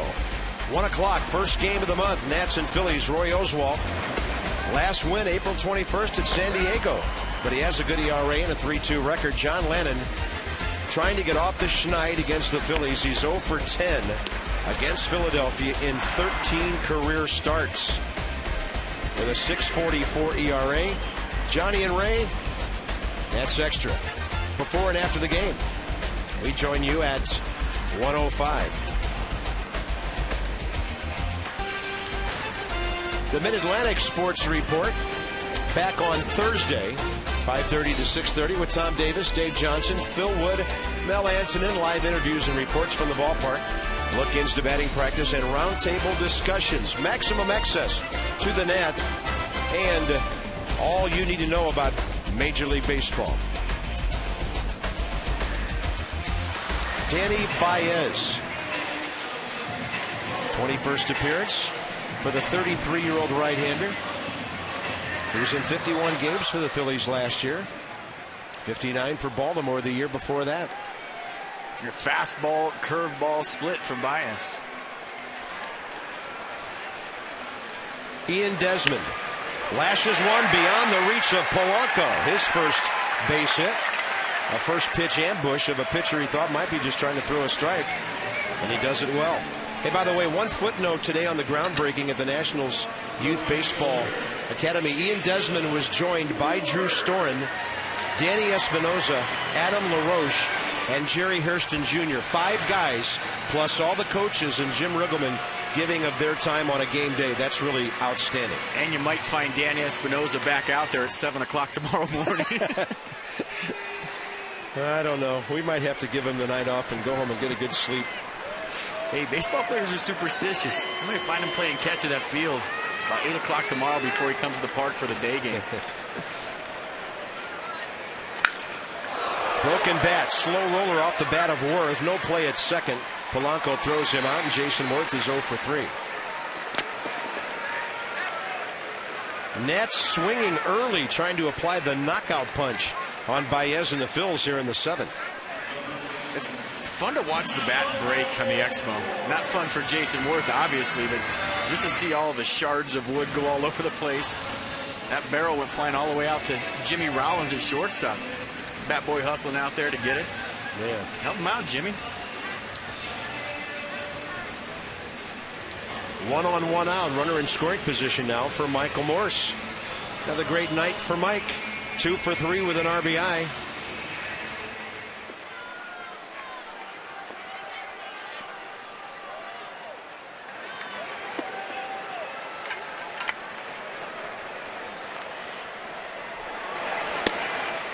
Sinking fastball missing.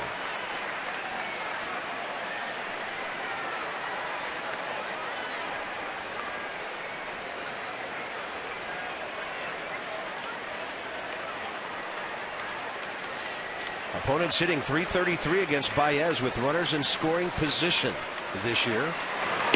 And Morse takes a fastball over the plate.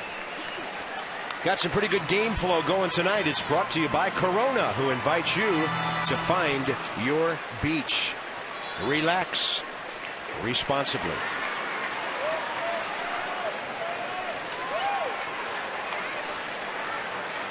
Runner going, and a great jump. Not even close. Ian Desmond stealing third. His 16th of the year in 18 attempts. Presenting Michael Morse with a wonderful RBI opportunity. You talk about the jump. Watch it right here. As soon as Baez lifts his leg, he goes on a good pitch down and away. And that base was stolen off the pitcher. No shot. Boy, Ian Desmond is on some kind of stolen base pace. We're looking 50-60 this year, the way he's going. Who knows? 2-1 infield in. Michael Morse fouls it.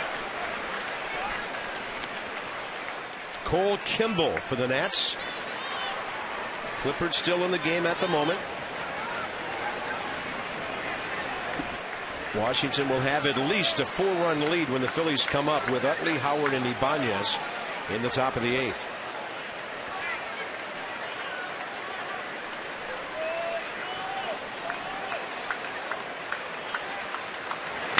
Morse will fight it off. You know, FP, this is a very important RBI because if they score again, Jim Riggleman could use Kimball and probably have Clippard available tomorrow. If Clippard has to go an inning and 2/3, tomorrow would be in question, being a day game after a night game. Yeah, that and you get a 5-run lead, you take them out of slam range. Yep.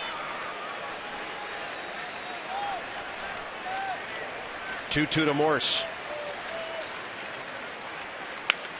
Severe jam shot right there, and it was foul outside the bag.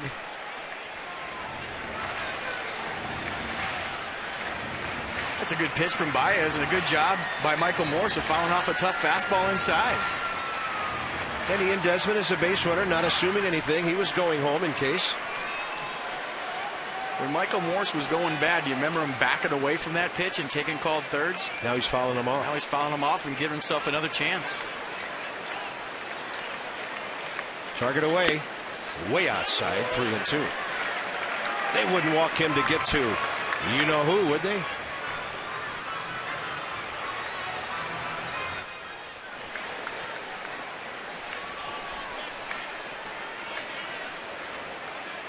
Three and 2 with 1 out. Nats lead 6-2. They've out hit the Phils 9-8.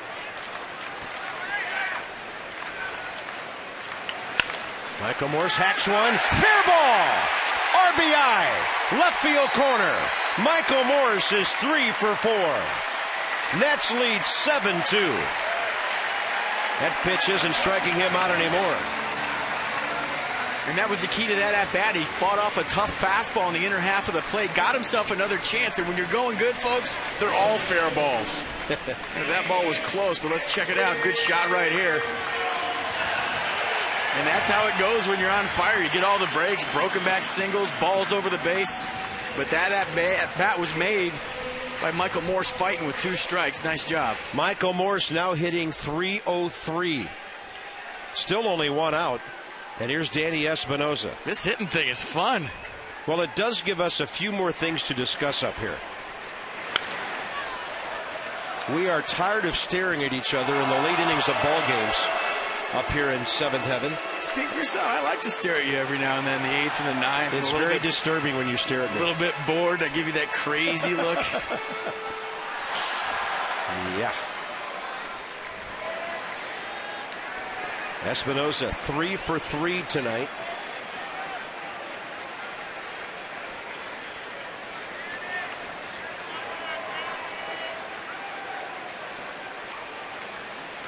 And getting time from Brian Knight. You would think that would cement Kimball coming into the game for the 8th. Upstairs to Danny Espinosa. A lot of times as a switch hitter, you get some hits from the other side of the plate. It actually helps your approach out when you go back to the other side. And I was hitting right. A couple of hits right-handed. If I was scuffling left-handed, go back on that side and it would help me relax, make me actually see the ball bigger just because I had a few hits in the bag on the other side of the plate. Boy, that was a good swing. 1 and 2.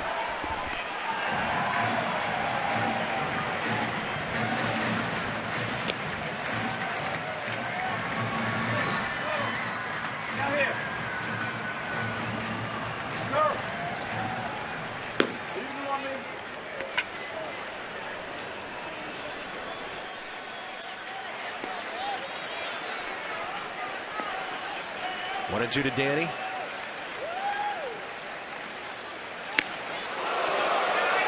That's what I would call a respect 1 and 2 pitch. Trying to move him out of there. That's an anti-dive pitch, so he can't go out over the plate and get this next sinker away. A lot of times pitchers will stand you up to keep you from getting the outside pitch.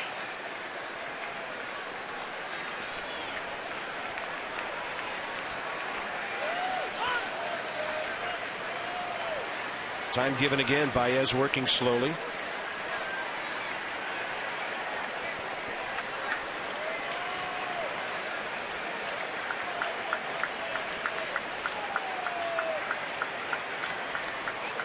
I'm going away. Breaking ball stays up.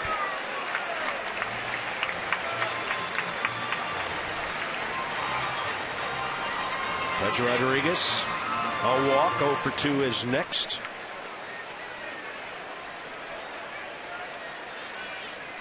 Charlie Manuel's ball club 8 hits, but they've given up 10 and they trail by 5.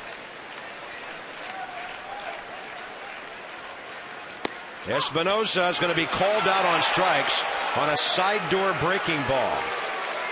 2 outs in the inning. Verizon with the pitch track. He didn't like the call. Let's check it out. 3-2 breaking ball, down and away. Wow. Gave up on it, didn't get the call. You can rule the air on the most advanced 4G network in the world, Verizon 4G LTE. Pitch track indicates that Baez threw a perfect pitch. Pudge, double play ball, walk and a strikeout.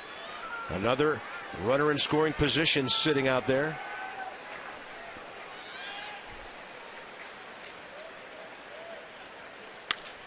That's into right center field.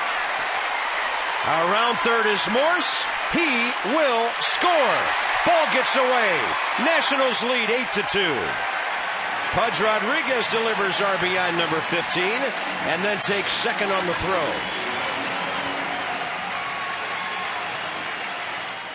That's a guy that came in tonight hitting .333 with runners in scoring position. Guess what? That average is going up. Got a center cut fastball. Nice swing. Stays inside of it. There's no reason why he can't do that every time. And he's so good with runners in scoring position. Just keeps his hands inside the baseball. Does a great job. And you should see this guy's workout routine, partner. He lives in the same building I live in. I saw him exercising today about noon. Got a personal trainer. He's up there doing all kinds of ab work, running through this crazy workout that he does every single day. There's a reason why that guy right there has played for so long. He works hard off the field every single day. How much are we paying you this year? How about another base hit? It's Hairston. Here comes Pudge. It is 9-2. And the inning's over with Hairston run down. Nationals will add 3 more runs in the 7th inning, pounding the Phillies now, leading by 7. I need a new pen.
In a game started by Cliff Lee, 9-2 Nats. Take the Nationals with you wherever you go this season. MLB.tv, you can subscribe and see every game live on demand on your computer and your favorite device. To get more details, go to Nationals.com. You can order right there. MLB.tv, baseball everywhere. On to the top of the 8th inning. Cole Kimball against Utley, Howard, and Ibanez. And 9-2, no matter who's pitching, is a lot more comfortable than 6-2. That Cole Kimball fastball, curveball split. Run that fastball up there, 95 miles an hour. Splits usually his out pitch.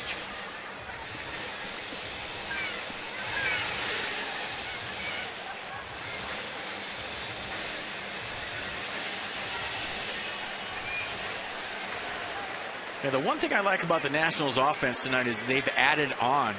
We've seen sometimes this year where they have an outburst for one inning and kind of sit on it. Nice job tonight of scoring 1, 2, 3, 4, 5 in the 3rd, then adding on 3 more runs after that. 4 more runs. Chase Utley tonight 1 for 3. He's pulled the ball every time. There are some teams, and the Nationals in the past used to play a shift against him.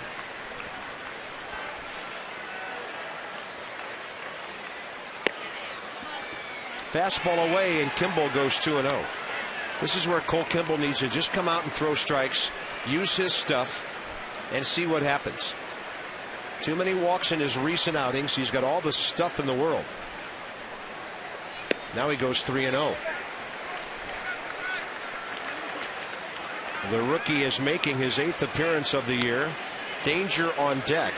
And Kimball in 6 1/3 innings, 6 strikeouts, but 7 walks. Nobody's hitting him. The league only batting .217 against him.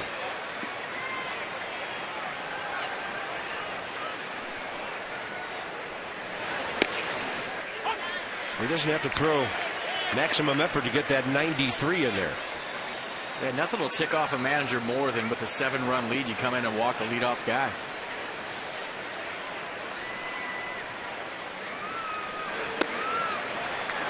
Close. Leadoff walk.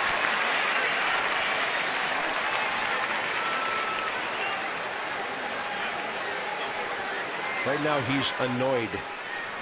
Not really that ticked off yet, but against this lineup, that can change in a hurry.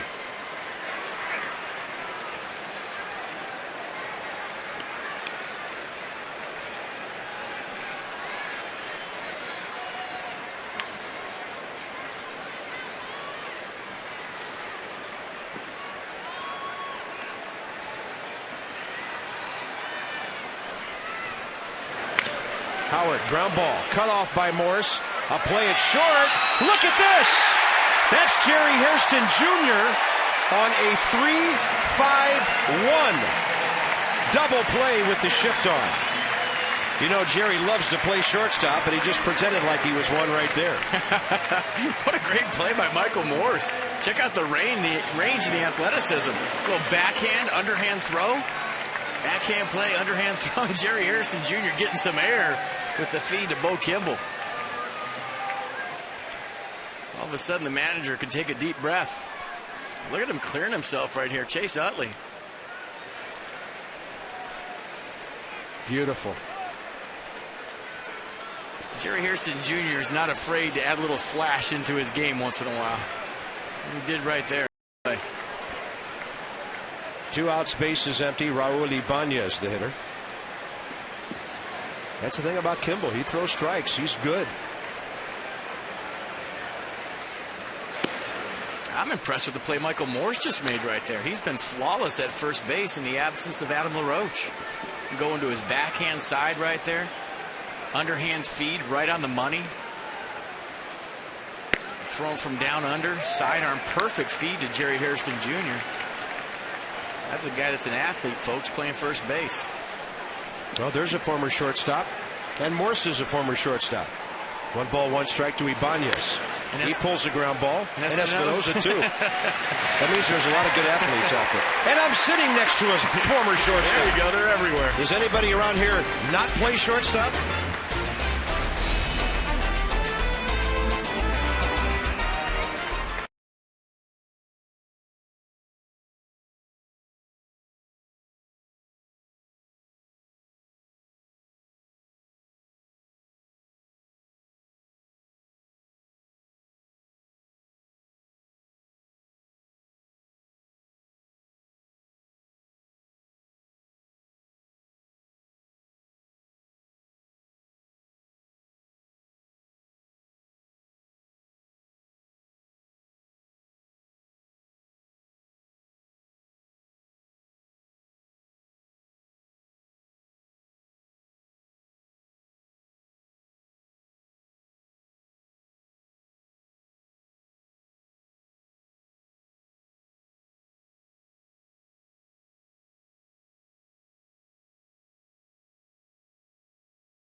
Would stand up in any courtroom in America. Going into the bottom of the 8th inning, back-to-back homers by the Phillies in the 5th. Offensively, that's been it for them. Michael Morse, Danny Espinosa, Jason Marquee, and now the Nats bullpen putting on a good show tonight. Yeah, it's been the Danny Espinosa show, though. He stole the show. 3rd inning home run, 6th inning home run. And the first one, a little backspin piece into the bullpen. The second one, folks, was an absolute bomb. It had the sound, it had the swing, and it definitely had the carry. Watch where this lands. Very rarely you see guys go there in BP. Danny Espinosa is doing in the game off a cliff lead.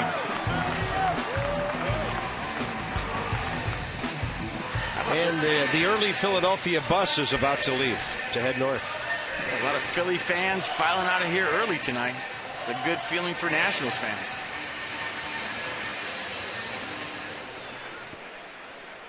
Mike Zagurski, 28-year-old lefty, called up today. 8 games for the Phillies last year. former 12th round draft pick who's been on the DL a couple of times in his career with hamstring problems. But he will operate to Rick Ankiel here, bottom of the 8th underway. Kimball will stay in and try to finish off this game. Ankiel will pop it up. Left field, Raul Ibanez there. Bottom of the 8th underway. At Delta Airlines, as we check out our Delta game flow, they say keep climbing. Nationals will be enjoying the wonderful service of our friends at Delta from Washington Reagan to Sky Harbor Airport in Phoenix tomorrow evening.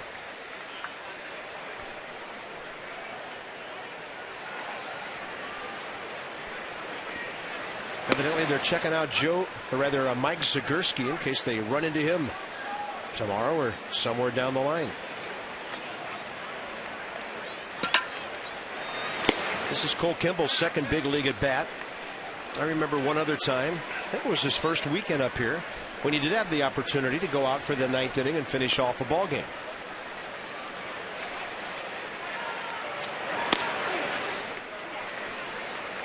Just checking the scoreboard right now. Could be a real nice night to grab a W. Well, every night is, but the Mets are trailing 3-1 in the 9th. And the Braves are trailing 5-3 in the 7th. Marlins just underway against a hot Arizona ball club. Be a good night to grab your first big league hit if you're Bo Kimball.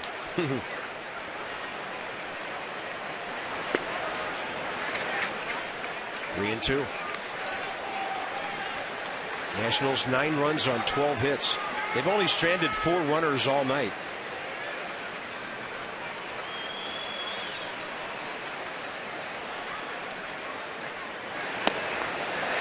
Oh, look at that. He's on base for the first time. Good at bat. They wouldn't be hollering swing the bat from the dugout, would they?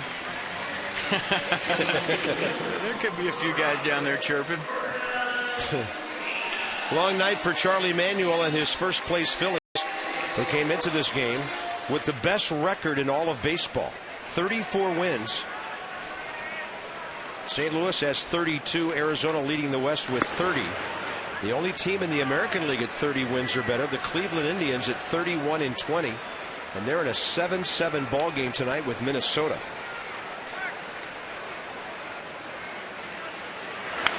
Bernardina takes a big hack. Roger tonight 1 for 4.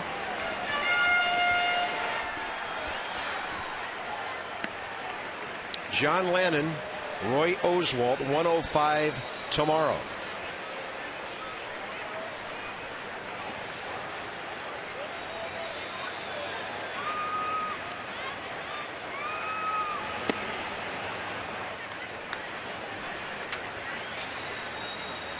Jim Riggleman's Nats about to go back over 500 at home at 13-12.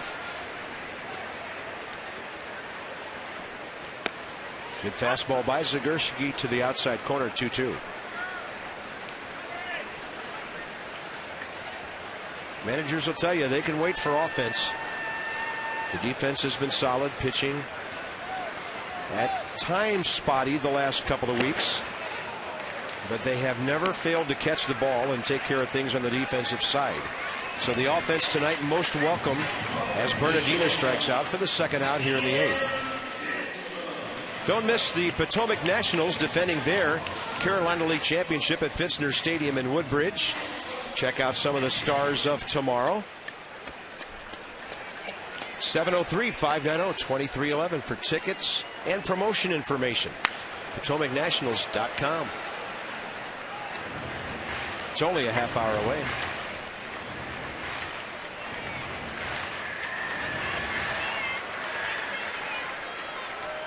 Ian Desmond, 2 runs, a walk, a single.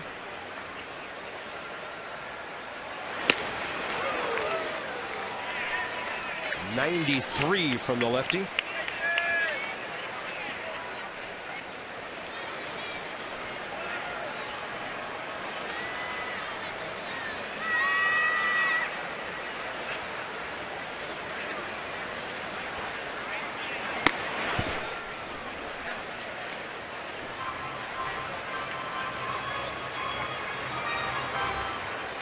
Zagorski's from Nebraska. Went to Hutchinson Community College in Kansas. Then became a KU Jayhawk. And that one's fouled off to the right. He has a degree in science. And then communication studies. Smart guy.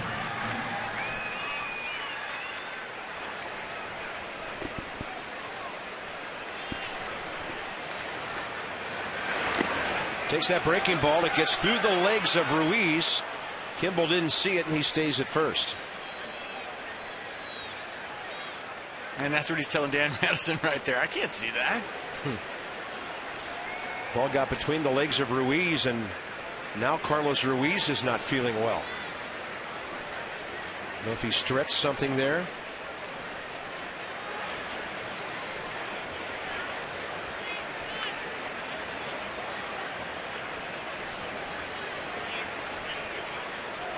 Yeah, that's one of those ones where you see stars for a couple of minutes. Got to catch your breath and relax. It'll be okay. Just not a good feeling.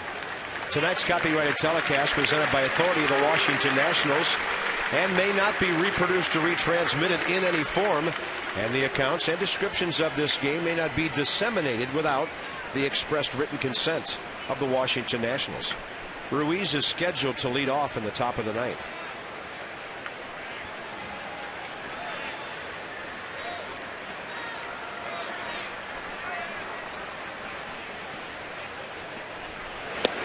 Inside 3-2. Dan Radisson reminding Kimball to be on the move here.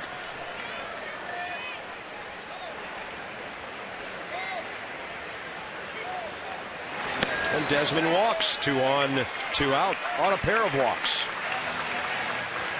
Bringing in Jason Worth one more time. You're going to get a fastball to hit right here if you're Jason Worth.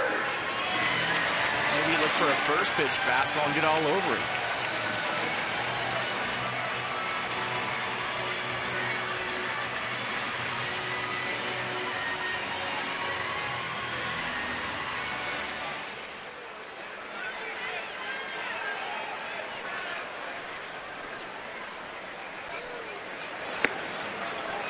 He'll get one. It misses. Ball 1.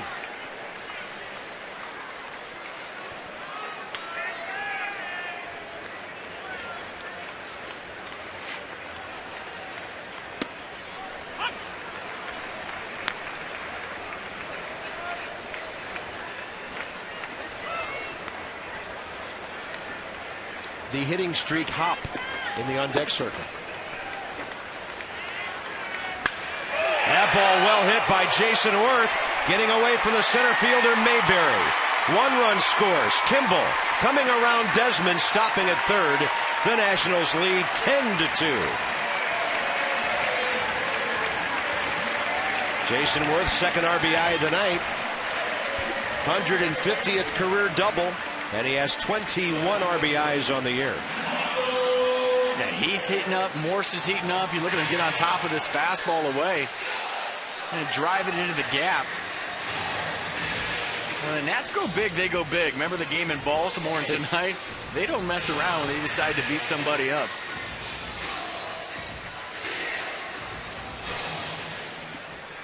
That'll bring in Michael Morse, 3 for 4 with 2 RBIs. Batting over 300 now. Michael Morse last 10 games, 15 for 36, 5 home runs, 13 RBI.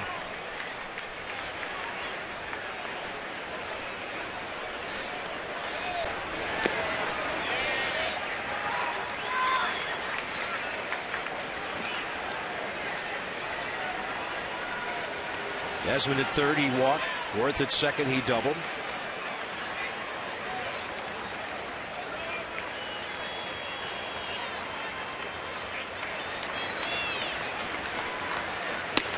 Worth takes a big swing. 2-1. Well, you'd like to see that guy get one more shot right-handed.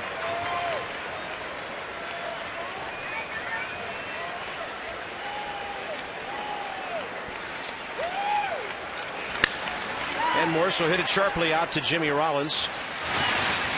That'll do it. Top of the ninth coming up. Next, tack on another. It's a monumental offensive evening in Washington, D.C.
Ten-run, 13-hit night. Nats lead by 8 into the ninth. You can text Nationals to 29292 for alerts sent directly to your mobile phone. Message and data rates may apply. You'll be up to date on the latest Nats news. You will not be able to scoop Debbie Taylor, though. Sorry. Top of the ninth. Ruiz, Brown, and Mayberry for the Phils. Cole Kimball, another inning of work trying to close this one out. Fastball right in there.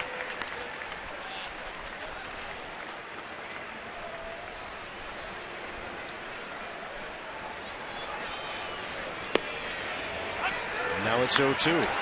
Carlos Ruiz 1 for 3 tonight.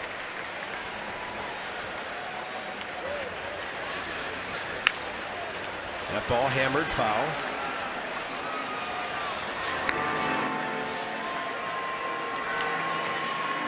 Tonight will do nothing to help the Phillies' earned run average, which coming into the game was the second best in the National League as a team at 3.10. Atlanta 2.97 to start the night. And a solid hit by Ruiz, who gets a couple of hits, it seems, every time the Nats play the Phillies. Dominic Brown coming in with that live bat of his. And the Phils have a leadoff man aboard in the ninth. Nationals bullpen quiet. Cole Kimball's game to finish up.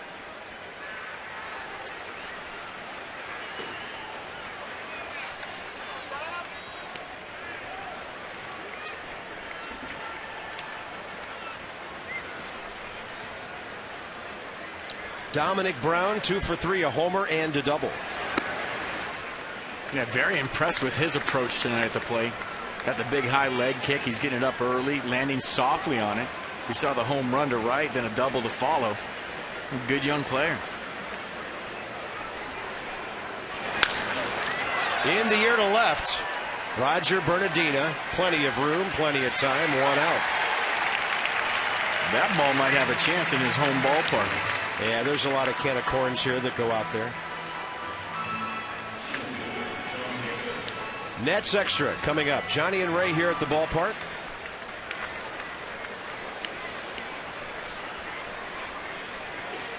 And some good things to talk about tonight. Pitching, defense, hitting, and not just one guy.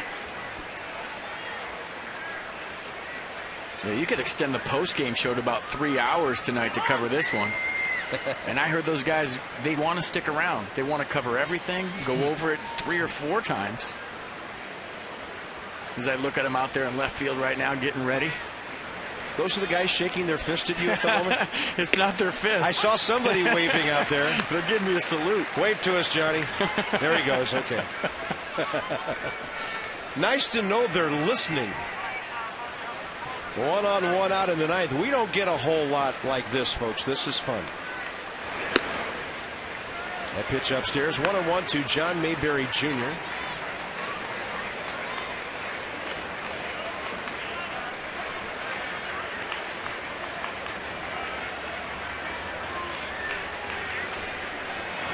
And Kibble with a ground ball. Can they turn two to end it? Nope. John Mayberry too fast. 5-4 in the fielder's choice. And Ben Francisco will hit in the pitcher's spot for the Phillies.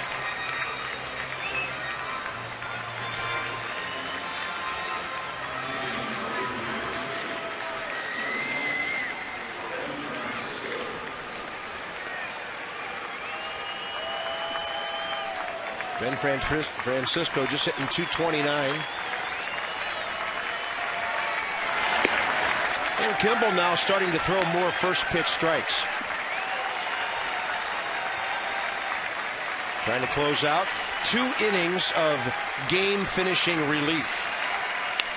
Going with the heater right now, FP, and why not? Yeah, just pump him in there, make him swing the bat. I'd go with that big hammer right here, 0-2, maybe drop a split. Or you go elevated fastball. Well, the Nats fans deserve one like this. They're on their feet. They have suffered along with us through this stretch when the Nationals have lost 9 of their last 10 one-run games.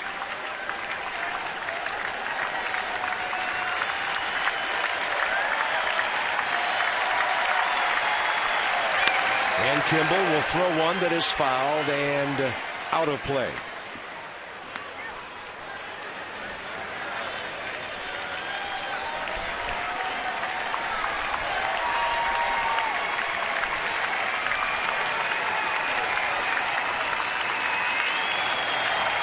One ball and 2 strikes now with 2 outs. Top of the ninth.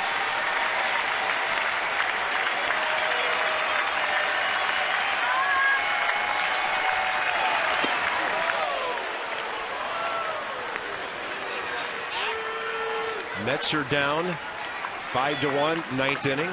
8th inning, Atlanta down 5-3. And the Marlins are trailing 1-0 at Arizona.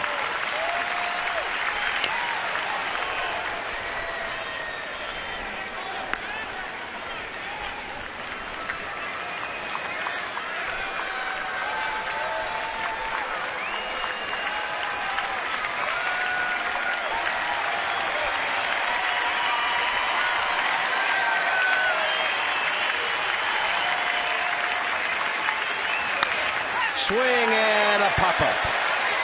Who's going to put this one away? It'll be Jerry Hairston Jr.